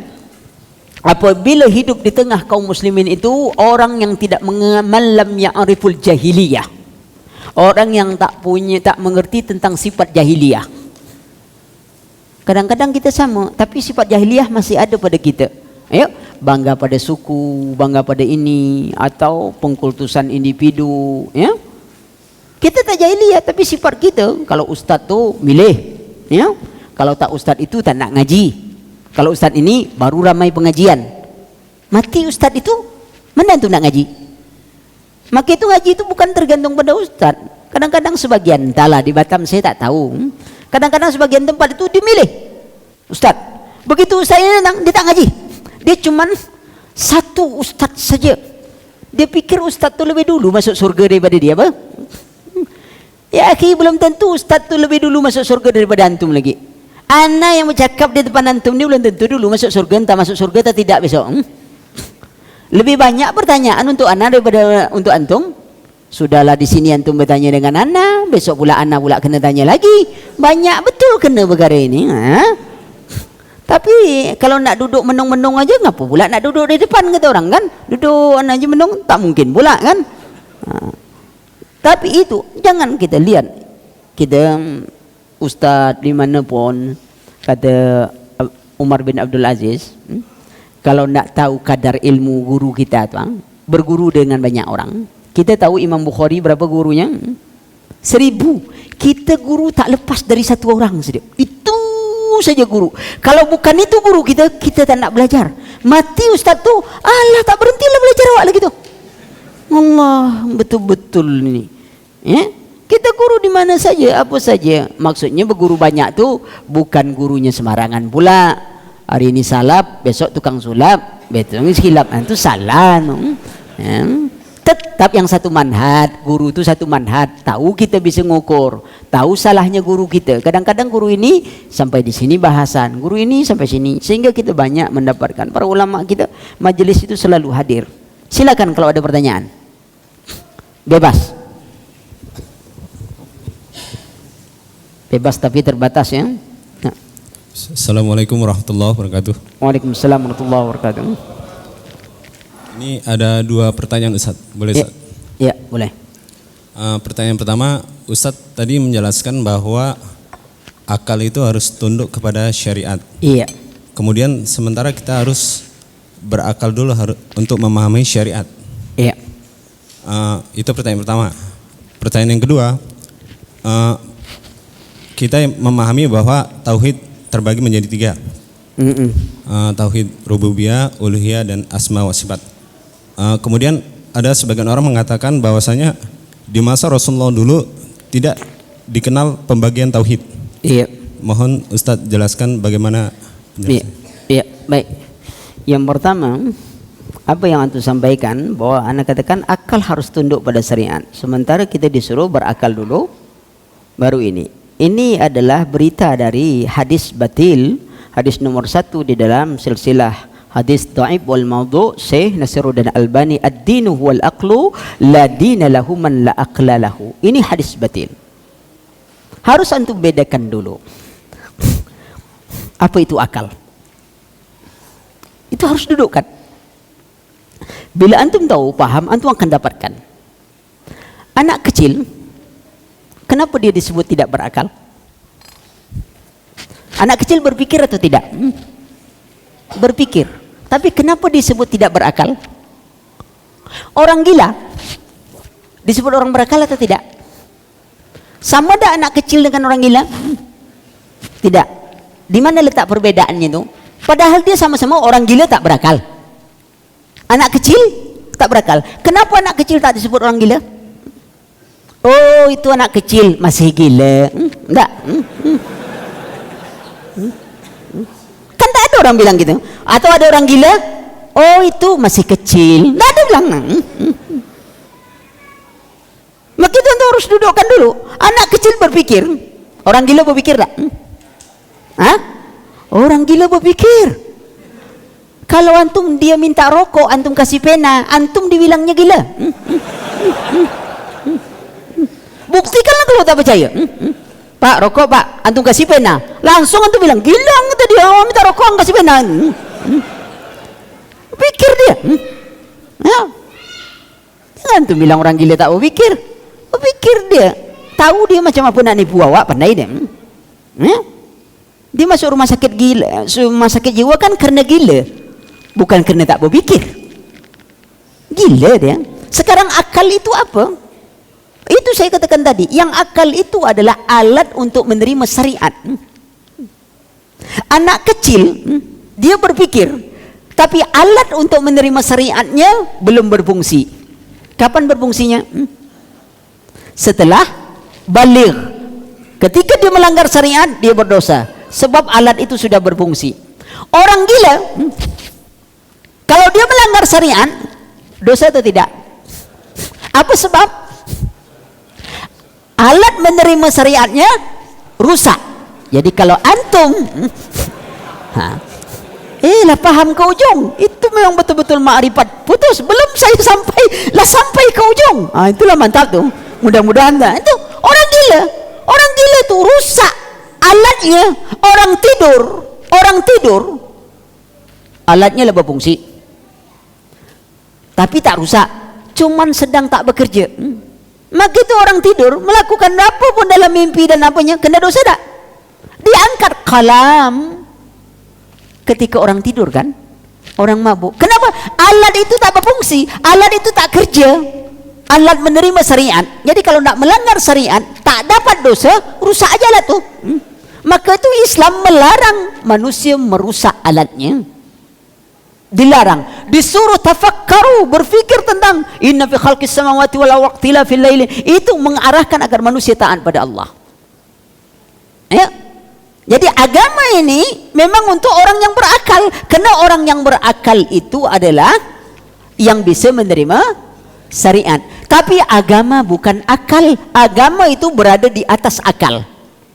Kalau agama ni akal, orang kalau keluar mandi atau bukan? Mandi. Tapi kalau dia keluar mazi, mandi atau cukup berwuduk? Berwuduk. Air mani najis atau tidak? Kalau antum bilang najis, berarti antum najis semua.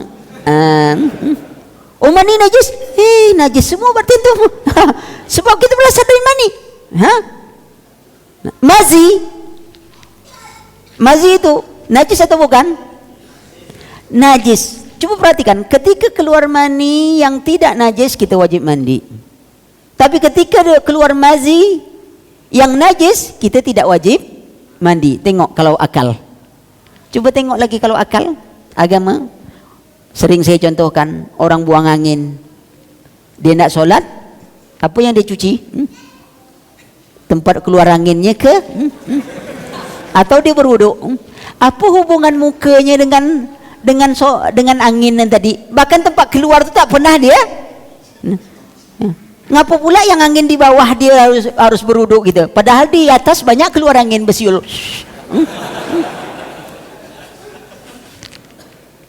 Akalnya.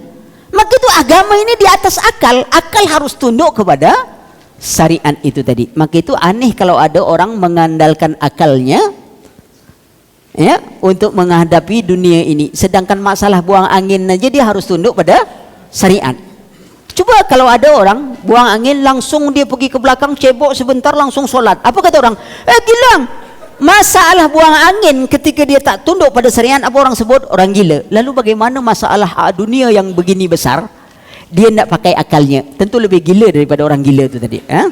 Kalau tak percaya suruh dia tanya pada orang gila. Yang kedua, masalah tadi adalah yang kedua masalah tauhid rububiyah, uluhiyah, asma dan sifat. Zaman Rasulullah juga tidak ada. Sama antum belajar tajwid pun zaman Rasulullah tak ada bilang. Tak ada zaman Rasulullah tajwid. Huruf Al-Quran yang pakai baris itu zaman Rasulullah tak ada, ikhwan bilang. Tak ada. Zaman Rasulullah tak ada huruf itu berbaris. Itu kesalahan sebagian orang mengatakan Al-Quran tersimpul di dalam Al-Fatihah. Wah, ini kajian makrifat nih. Al-Fatihah tersimpul dalam Bismillah. Bismillah tersimpul dalam huruf Ba. Ba itu tersimpul dalam titik. Ini orang tak kenal sejarah Al-Quran. Zaman Rasulullah tak pernah pakai titik dah. Bila pula simpul dalam titik? Tuh, dia bangga dengan kajian itu. Rupanya dia lupa tak tahu sejarah Quran. Zaman Ali bin Abi Thalib baru ada baris. Maka ini adalah maslahat. Bukan itu yang dimaksudkan dengan bid'ah yang seperti itu. Karena itu ingin mendekatkan kepahaman kepada umat. Allah katakan, contoh permisalan. Ada tak misal-misal kita contoh ke hari ini zaman dulu? Tak ada. Apa kata Allah Subhanahu wa taala? Ya. Berilah kepada mereka amsal. Contoh-contoh. Akan mendekatkan kepahaman, maka kadang-kadang Allah memberikan contoh apa? Contoh alam gaib dengan alam nyata. Adanya hari berbangkit, Allah contohkan dengan hidup kalian seperti datang ini, padahal itu masalah hari berbangkit.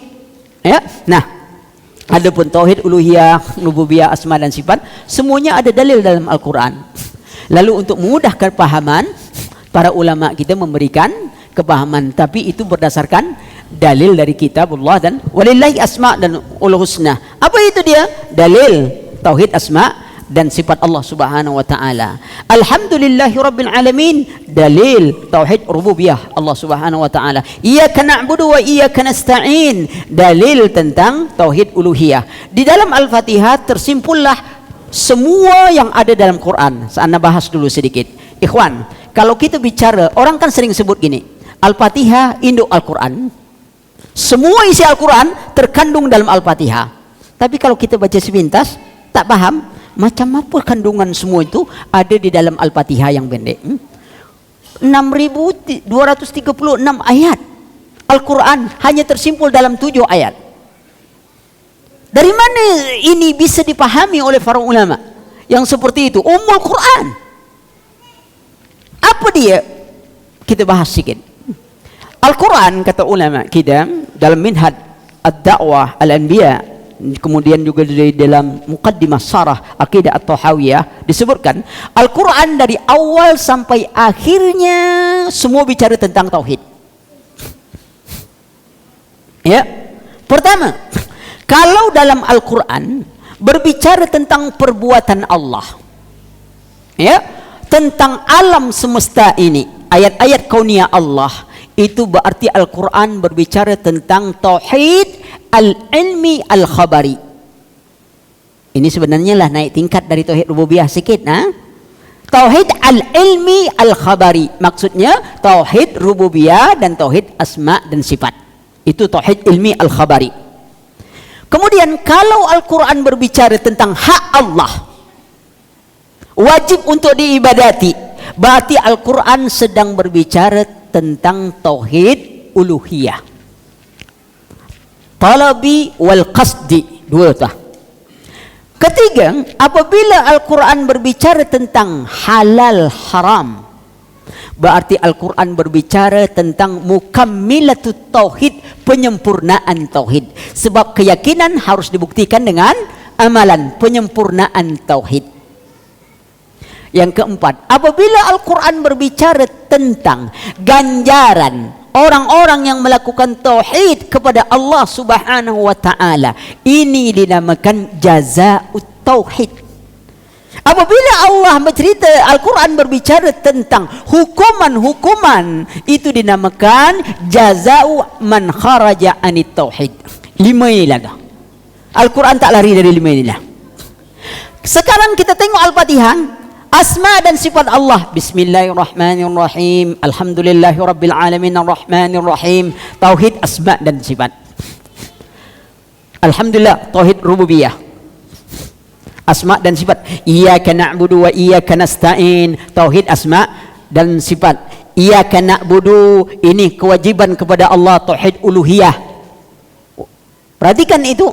Balasan Allah Subhanahu wa taala, pembagian manusia. Tengok.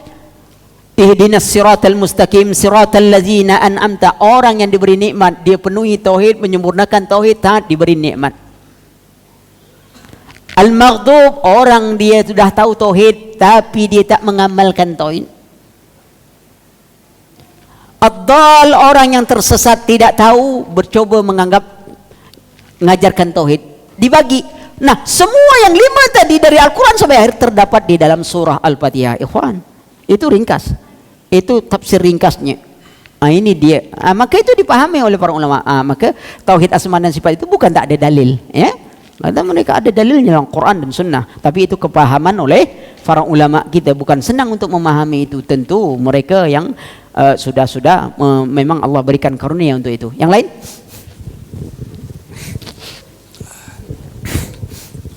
Assalamualaikum warahmatullahi wabarakatuh. Waalaikumsalam. Ustadz menjelaskan tadi berhubungan dengan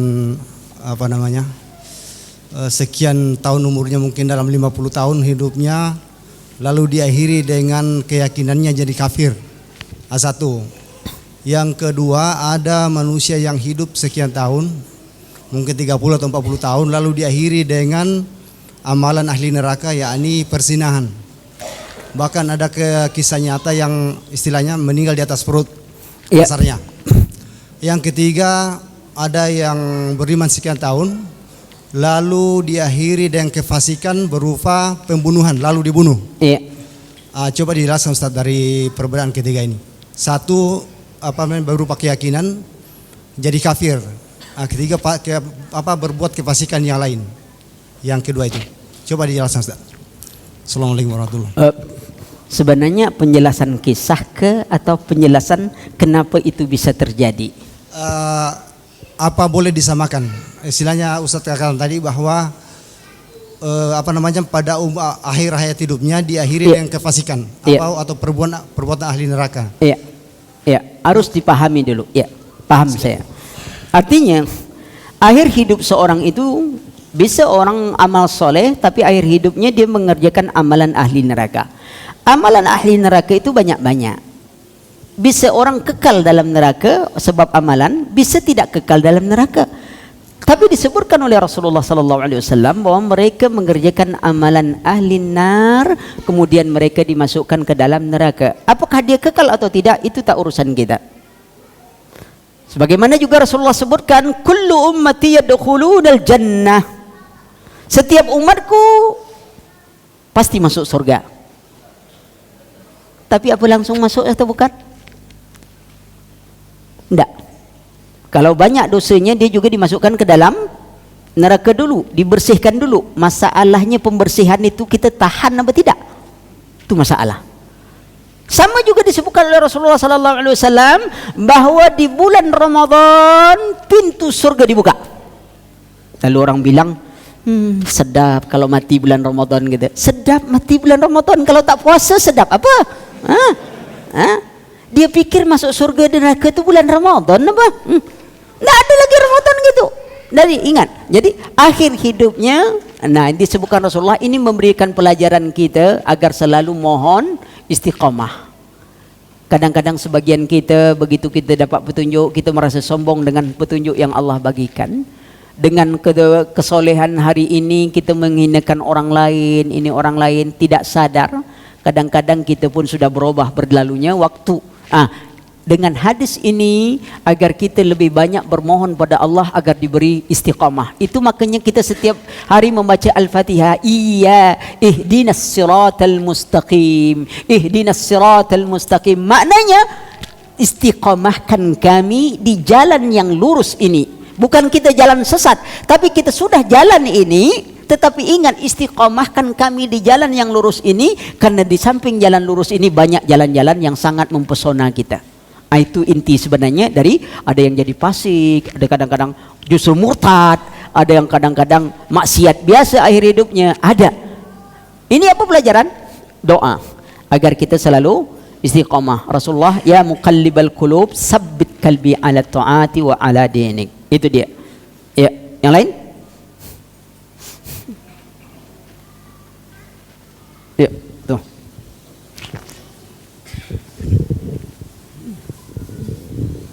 Jadi saya tadi sengaja tidak menguraikan tentang masalah iman qada dan qadar. Ada masanya. Ya, karena itu berkaitan dengan qada dan qadar Allah. Insya Allah ada bahasan khusus lebih dalam tentang itu. Silakan. Bismillah. Jadi gini, Ustaz. Kita kan tidak boleh bertanya tentang hakikat Allah, Ustaz. Tapi kadang-kadang dalam hati itu terbetik, Ustaz. Gimana sih Allah tuh gitu? Kan nanti kita di akhirat tuh katanya kita bisa melihat Allah gitu. Kadang terbayang-bayang sama kita kan Allah tuh apakah sebesar apa seperti itu. Nah, ini bagaimana obat, Ustaz, menghilangkan sakit seperti ini, Ustaz? Gitu. Ta'us. Ya. Setiap sesuatu ada yang menciptakannya. ketika ada was-was kepada kita yang bertanya, membuat muncul pertanyaan, lalu siapa pencipta Allah? Maka berta'awuslah, berlindunglah karena itu was-was syaitan kepada diri kita. Ya, itu penting. Ya, kita banyak ta'awus karena syaitan banyak menggoda. Orang-orang zindik kadang-kadang dia selalu membuat pertanyaan yang membuat orang was-was. Biasa dulu kalau dalam brainstorming kajian filsafat ada istilah mereka ini begini. Apa tanda adanya Allah? Ketika katakan adanya makhluk. Lalu dia katakan bagaimana kalau makhluknya tidak ada? Yang awam, makhluk tak ada, macam apa kata dia? Tapi itu brainstorming, apa tandanya adanya Allah? Adanya makhluk. Kalau makhluk tidak ada, macam apa? Padahal kalau dia kaji, tenang jawabnya, gampang. Kalau makhluk tak ada, berarti tak ada pertanyaan. Anda makhluk atau bukan?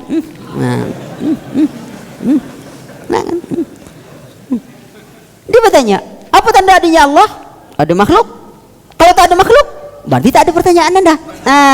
Gitu. Anda makhluk atau bukan? Makhluk. Sekarang Anda mau dianggap ada atau tak ada? Kalau dia bilang, anggap saya tak ada, berarti tak ada pertanyaan. Kan Anda tak ada. Kalau dia bilang, anggap saya ada, itu tanda adanya Allah. Gitu. Ya, orang macam itu dia akal-akal Abu Nawas selesai. Tapi dia sering bagi kita dengan subhat-subhat seperti itu. Ya, orang zindik seperti itu. Itu yang sering saya katakan ketika orang zindik bertanya dengan Imam Abu Hanifah, kalau kamu memang punya Allah, ya, lihatkan Allah di hadapanku. Perlihatkan Allah di hadapanku. Lalu apa pekerjaan Tuhanmu hari ini?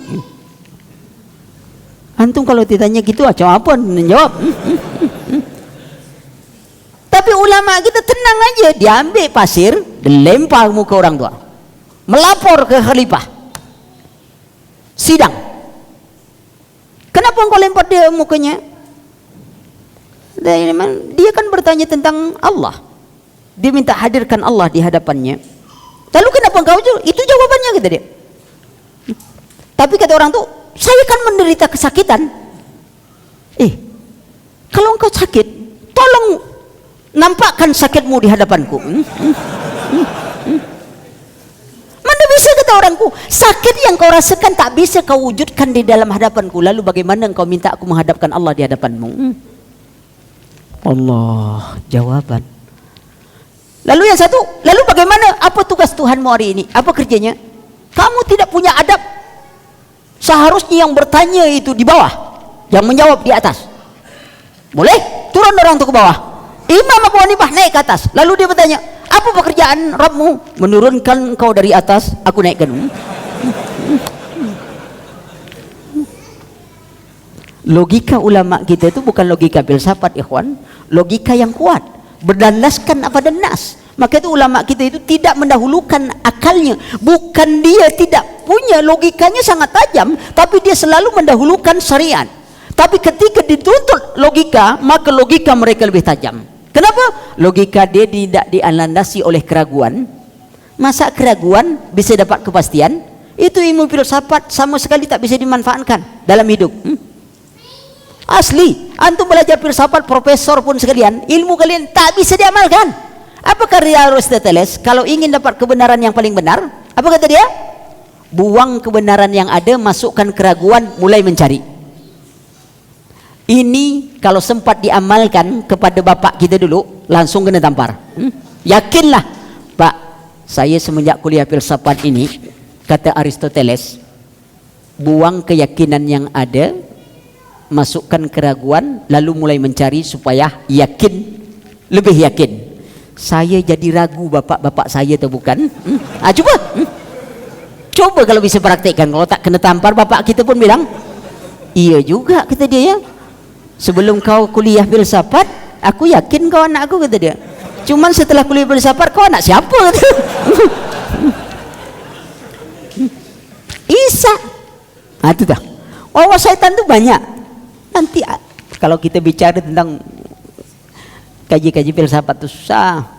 Orang filsafat itu berpikir sekali betul. 2 kali salah, 3 kali gila. Tu. Tanyalah orang filsafat tu, di mana kuping? Nah, kata dia. Padahal kuping ada di sini buat. Jadi kalau ada was-was itu ingat, itu was-was. Dibagikan taus kita. Ya. Seperti orang bertanya, tidak, itu makhluk, bagaimana kalau tidak? Itu. Itu was-was yang dibagikan syaitan. Ya, silakan yang lain. Waalaikumsalam. Pakai mic, tapi suaranya tak pakai mic aja lah bergelegar. Agak slow sikit, tapi storing pula mic tu. Assalamualaikum warahmatullahi wabarakatuh, Ustaz. Lebih kecil suara kau pakai mic daripada tak pakai mic. Saya mau tanya tentang ni, Ustaz. Kita menghadap orang awam, dia bertanya Fatihah, kita berimam dengan Fatihah. Maksudnya macam ini, kita berimam dengan siapa? Terus pasti berimam sama Fatihah. Fatihah imam dengan siapa? Saya bertanya seperti soal itu, Ustaz. Iya. Nah, kita ni berimam tentang ruh kita, kata dia. Jasad ini makmum. Terus kita menjawabnya macam mana, Ustaz? Mensikap orang seperti itu, Ustaz. Cuma itu aja saya betul. Tak, gampang aja suruh dia. Kalau kita berimam dengan roh kita, bilang imam tu di depan bukan di dalam, bilang. Bersusah. Karena itu aja, Ustaz. Dia sering bertanya seperti itu kan. Iya, itu kata dia, bilang dulu imam tu di depan bukan di dalam. Coba kau keluarkan dulu imam tu, nanti saya tunjukkan kau itu. Itu sama dengan orang bertanya, Ustaz, apa kita kalau di bulan itu kiblat kita mana? Jawabnya gampang aja, sampai kau ke bulan telepon, nanti saya kasih tahu.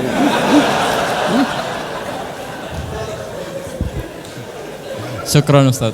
Iya.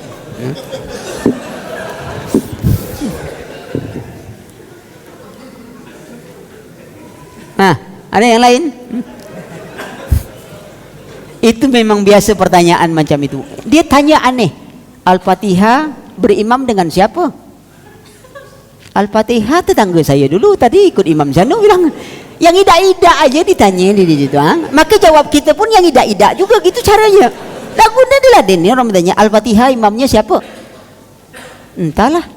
Biasanya makmumnya Al-Baqarah banyaknya bilang. Ini orang tak ngerti dengan dia. Katakan apa kata Syekh Islam Ibn Taimiyah? Innal juhala man la yadri ma yakhruju minal maqal. Orang yang bodoh itu orang yang tak tahu apa yang keluar dari mulutnya. Dia bercakap dia tak tahu apa dibuat.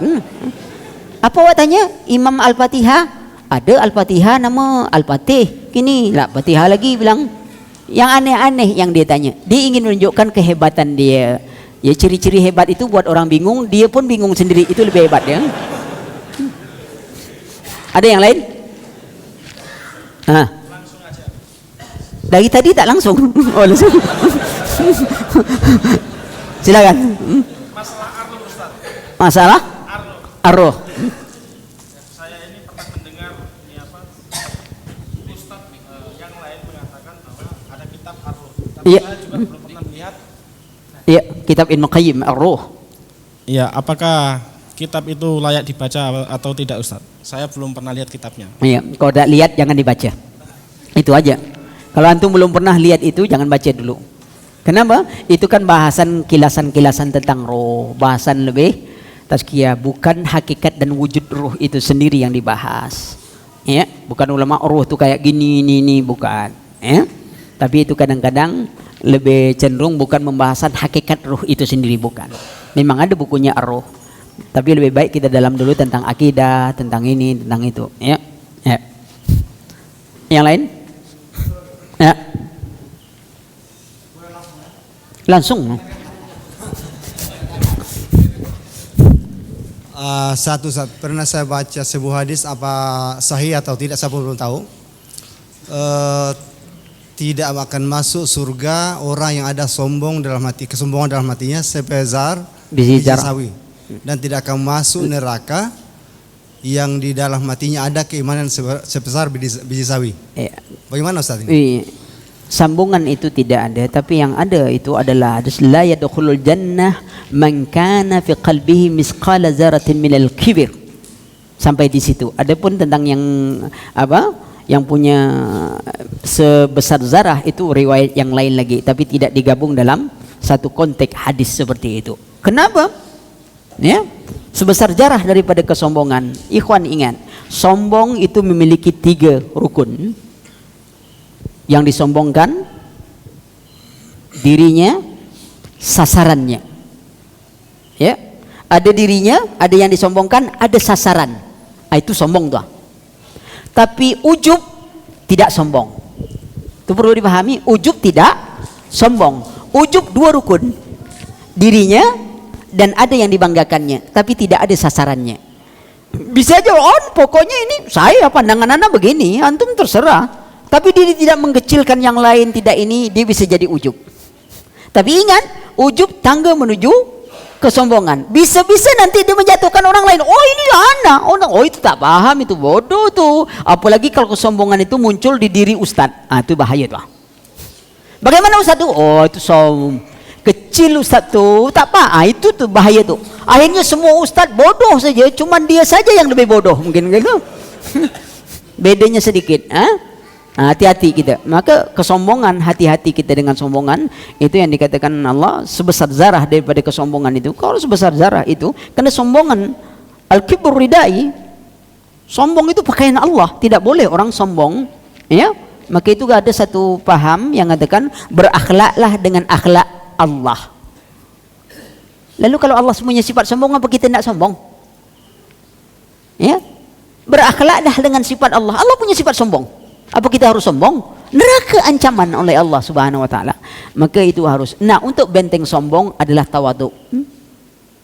Tawadhu adalah benteng kesombongan. Tidak ada orang yang tawadhu kecuali Allah muliakan. Kadang-kadang ini yang tak bisa kita bina itu.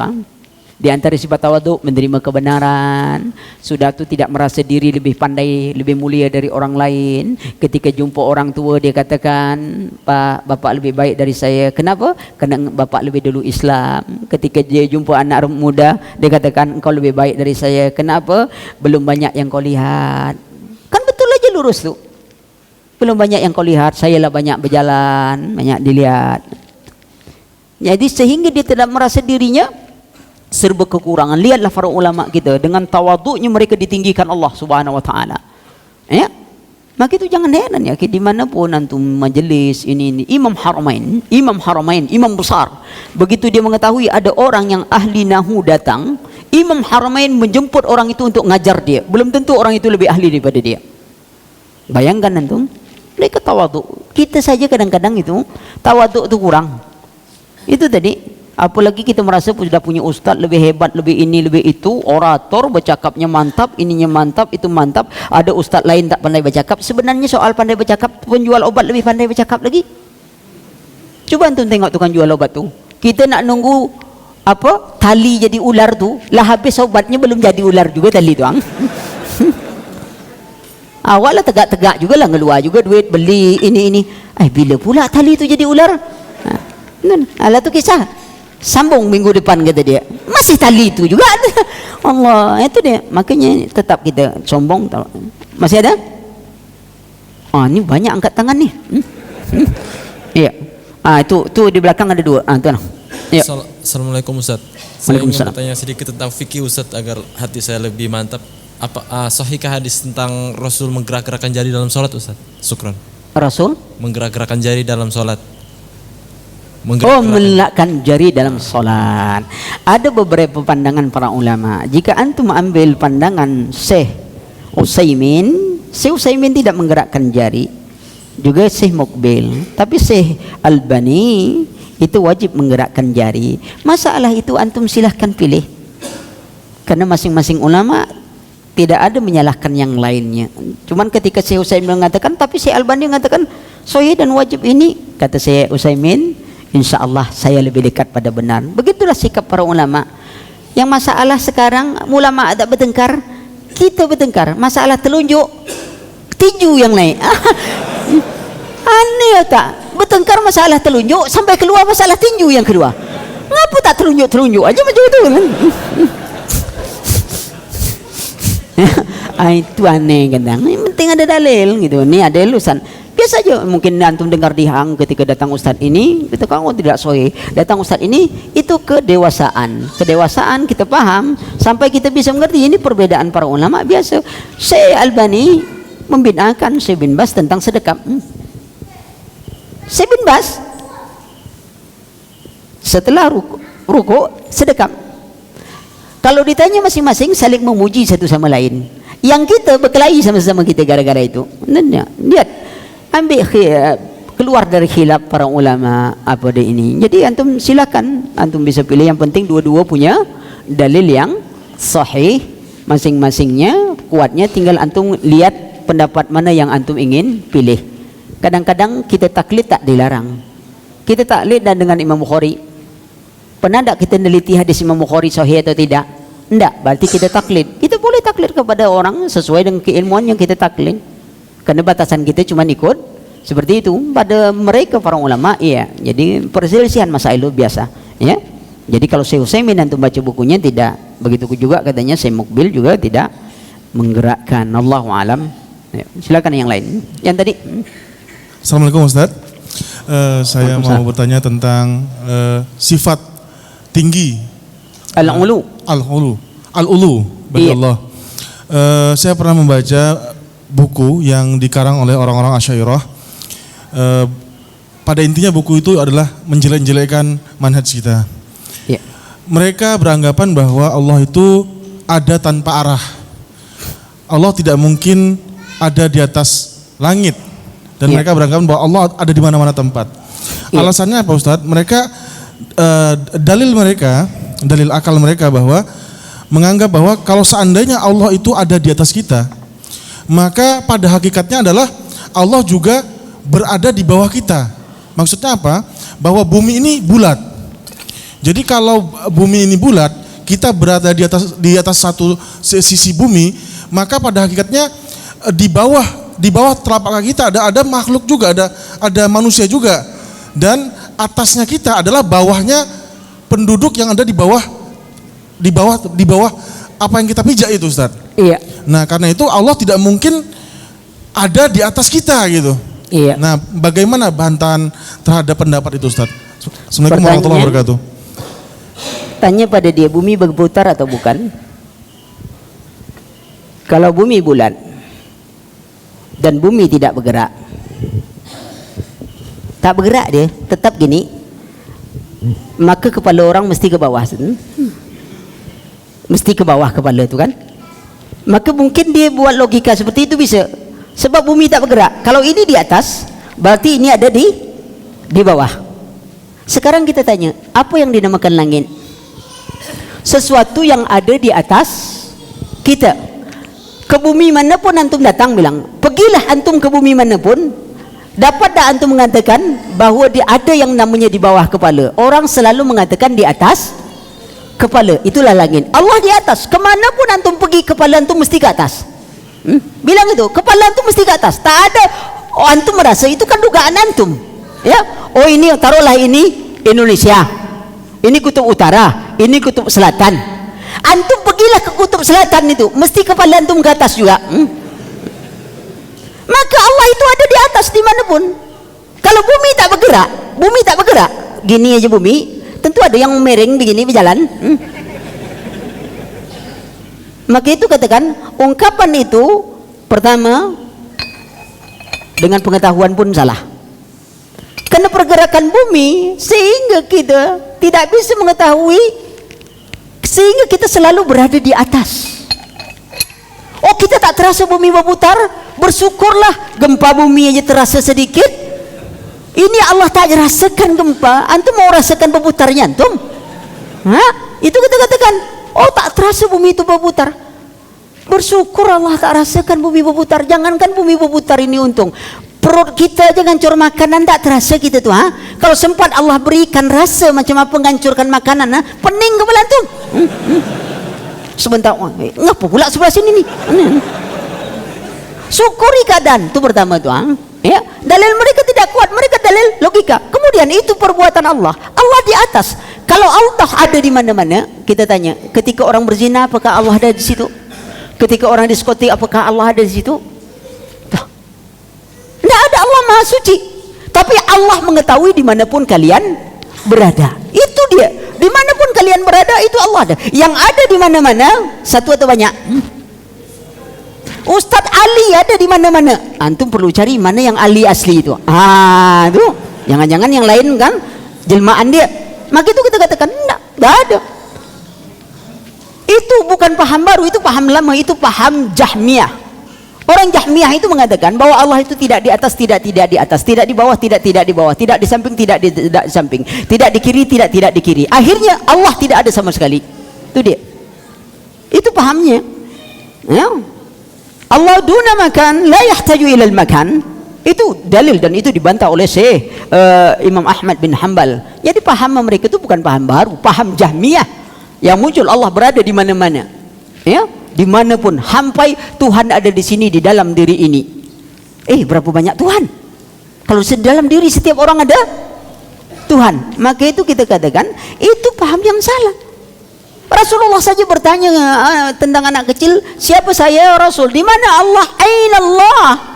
Tentang tingginya Allah. Allah Subhanahu wa taala berfirman, "Sabbihisma rabbikal a'la." Maha suci Allah yang maha tinggi. Lalu kalau antum mengatakan maha suci Allah yang berada di mana-mana, kan? Tengok. Dia hanya pakai logika nih. Berarti satu saat ketika Allah di atas, berarti Allah sekaligus di bawah. Iya, karena antum memahami dalam konteks apa? Bumi tak bergerak. Yang anehnya kalau ditanya bumi berputar tak? Bumi berputar. Lalu di mana antum dapat orang kepala ke bawah? Mana? Tak ada kepala orang ke bawah. Karena bumi itu bergerak dan berputar. Ya. Tapi dia tidak berputar mengelilingi matahari. Nah. Orang aja yang memahami mutar keliling matahari. Atau ada yang yakin bumi mengelilingi matahari? Kalau anda tak yakin dong. Apa tak yakin? Tak usah kan pakai dalil dulu. Tengok aja matahari dan bulan sama tak geraknya? Sama. Antum percaya bulan ngelilingi bumi, tapi antum tak percaya matahari ngelilingi bumi. Menentang realita sendiri. Nah, tengok tiap bulan gitu juga geraknya, matahari gitu juga geraknya, tapi antum cuma percaya bulan aja yang berjalan, matahari tak berjalan. Itu otak kita yang tak berjalan. Allah katakan wasyamsi tajri li mustaqarri laha. Matahari itu berjalan menurut garis edarnya. Cuman orang kufar tak mau ngaku matahari itu ngelilingi bumi. Tapi orang kufar ngakui tak matahari berjalan? Kalau antum tak mengakui, antum ketinggalan zaman. Dunia sudah mengakui matahari itu berjalan, ikhwan. Pengetahuan sudah mengakui. Sebagian mengatakan bahwa pergerakan matahari itu 720.000 km per jam. Sebagian mengatakan lagi 808.000 km per jam. Tapi bukan mengelilingi matahari, tapi dia berputar mengelilingi apa dia? Galaksi induknya. Tengok, dia tak mengatakan. Kalau kita bantah, apa pula tak bisa dibantah? Ngomongan orang tak bisa dibantah. Yang tak boleh bantah itu Quran. Omongan orang apa masalah matahari? Oke, kalau matahari itu tidak berputar ngelilingi bumi. Ana bicara sains sedikit, sekali-sekali tak masalah ya. Jangan. Contoh. Mereka mengakui matahari bergerak tapi mengelilingi ini. Kemudian mereka mengakui bumi itu bergerak mengelilingi matahari dan bumi bergerak pada porosnya. Berapa gerakan bumi? 3. Pertama, berputar pada porosnya. Kedua, mengelilingi matahari. Ketiga, mengikuti matahari memutar porosnya. Oke. Pertanyaannya, ketika ada sebuah pesawat ulang-alik luar angkasa, dia terbang dengan kecepatan, taruhlah walaupun belum ada yang memiliki kecepatan 100.000 km per jam. Dia keluar dari orbit bumi, kira-kira bisa tak dia ngejar bumi? Balik ke bumi bisa tak? Dia ini pesawat kecepatannya 100.000 km per jam. Bumi bergerak mengikuti matahari 720.000 km per jam. Bisa dikejar apa tidak? Tidak bisa ya, baru lepas saja dari poros, bumi lah melaju ke situ. Bila dia nak balik? Takkan balik dia, karena bumi harus berputar ngelilingi matahari. Kalau bumi tak mengelilingi matahari, ngikuti matahari, kedinginan kita. Lalu kenapa pesawat itu balik juga? Itu dia. Mereka hanya sombong, tak mau mengatakan bahwa matahari itu ngelilingi bumi. Dicari alasan matahari itu ngelilingi.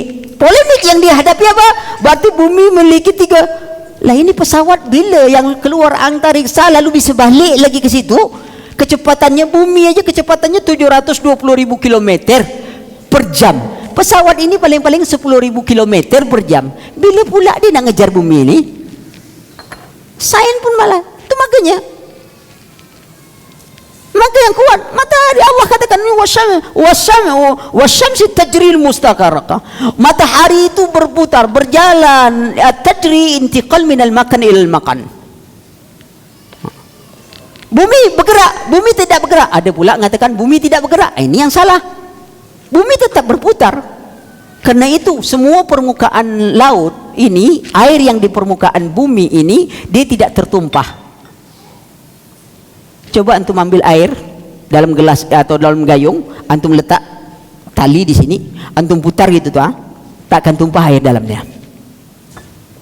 Lajunya pergerakan bumi, jangan ada orang katakan kalau bumi ini berputar, berarti pesawat kita naik di sini, kemudian biarkan aja bumi berputar. Turun. Ini logika yang lemah. Kenapa? Antum kalau naik pesawat, antum melonjak masih di dalam pesawat, antum tak akan kemana-mana ya, akhi. Tapi coba antum buka pesawat itu sedikit, antum melonjak. Di pesawat itu lagi tak? Enggak. Begitu juga antum selagi berada di atmosfer bumi, di gravitasi bumi istilahnya itu tadi, antum masih di situ saja bergerak, antum tak kemana-mana. Tapi kalau antum sudah lepas dari atmosfer bumi, daya tarik bumi, antum tak berada satu titik lagi. Antum akan bergerak. Maka itu mereka harus tahu. Tahu tak mereka tentang teori abrasi bintang? Pernah kenal? Belum? Bagaimana dengan paralak bintang? Juga benar, itu dari teori-teori astronomi. Ya, kalau bicara tentang sains, ya mudah-mudahan ada masanya kita. Malam ini tak bicara tentang sains Al-Quran. Ya, habis? Masih ada lagi? Mudah-mudahan habis. Ya, ya. Lain kali kita sambung yang lain lagi. Moga bermanfaat. Subhanakallahumma wa bihamdika asyhadu an la ilaha illa anta astaghfiruka wa atubu ilaik. Wassalamualaikum warahmatullahi wabarakatuh.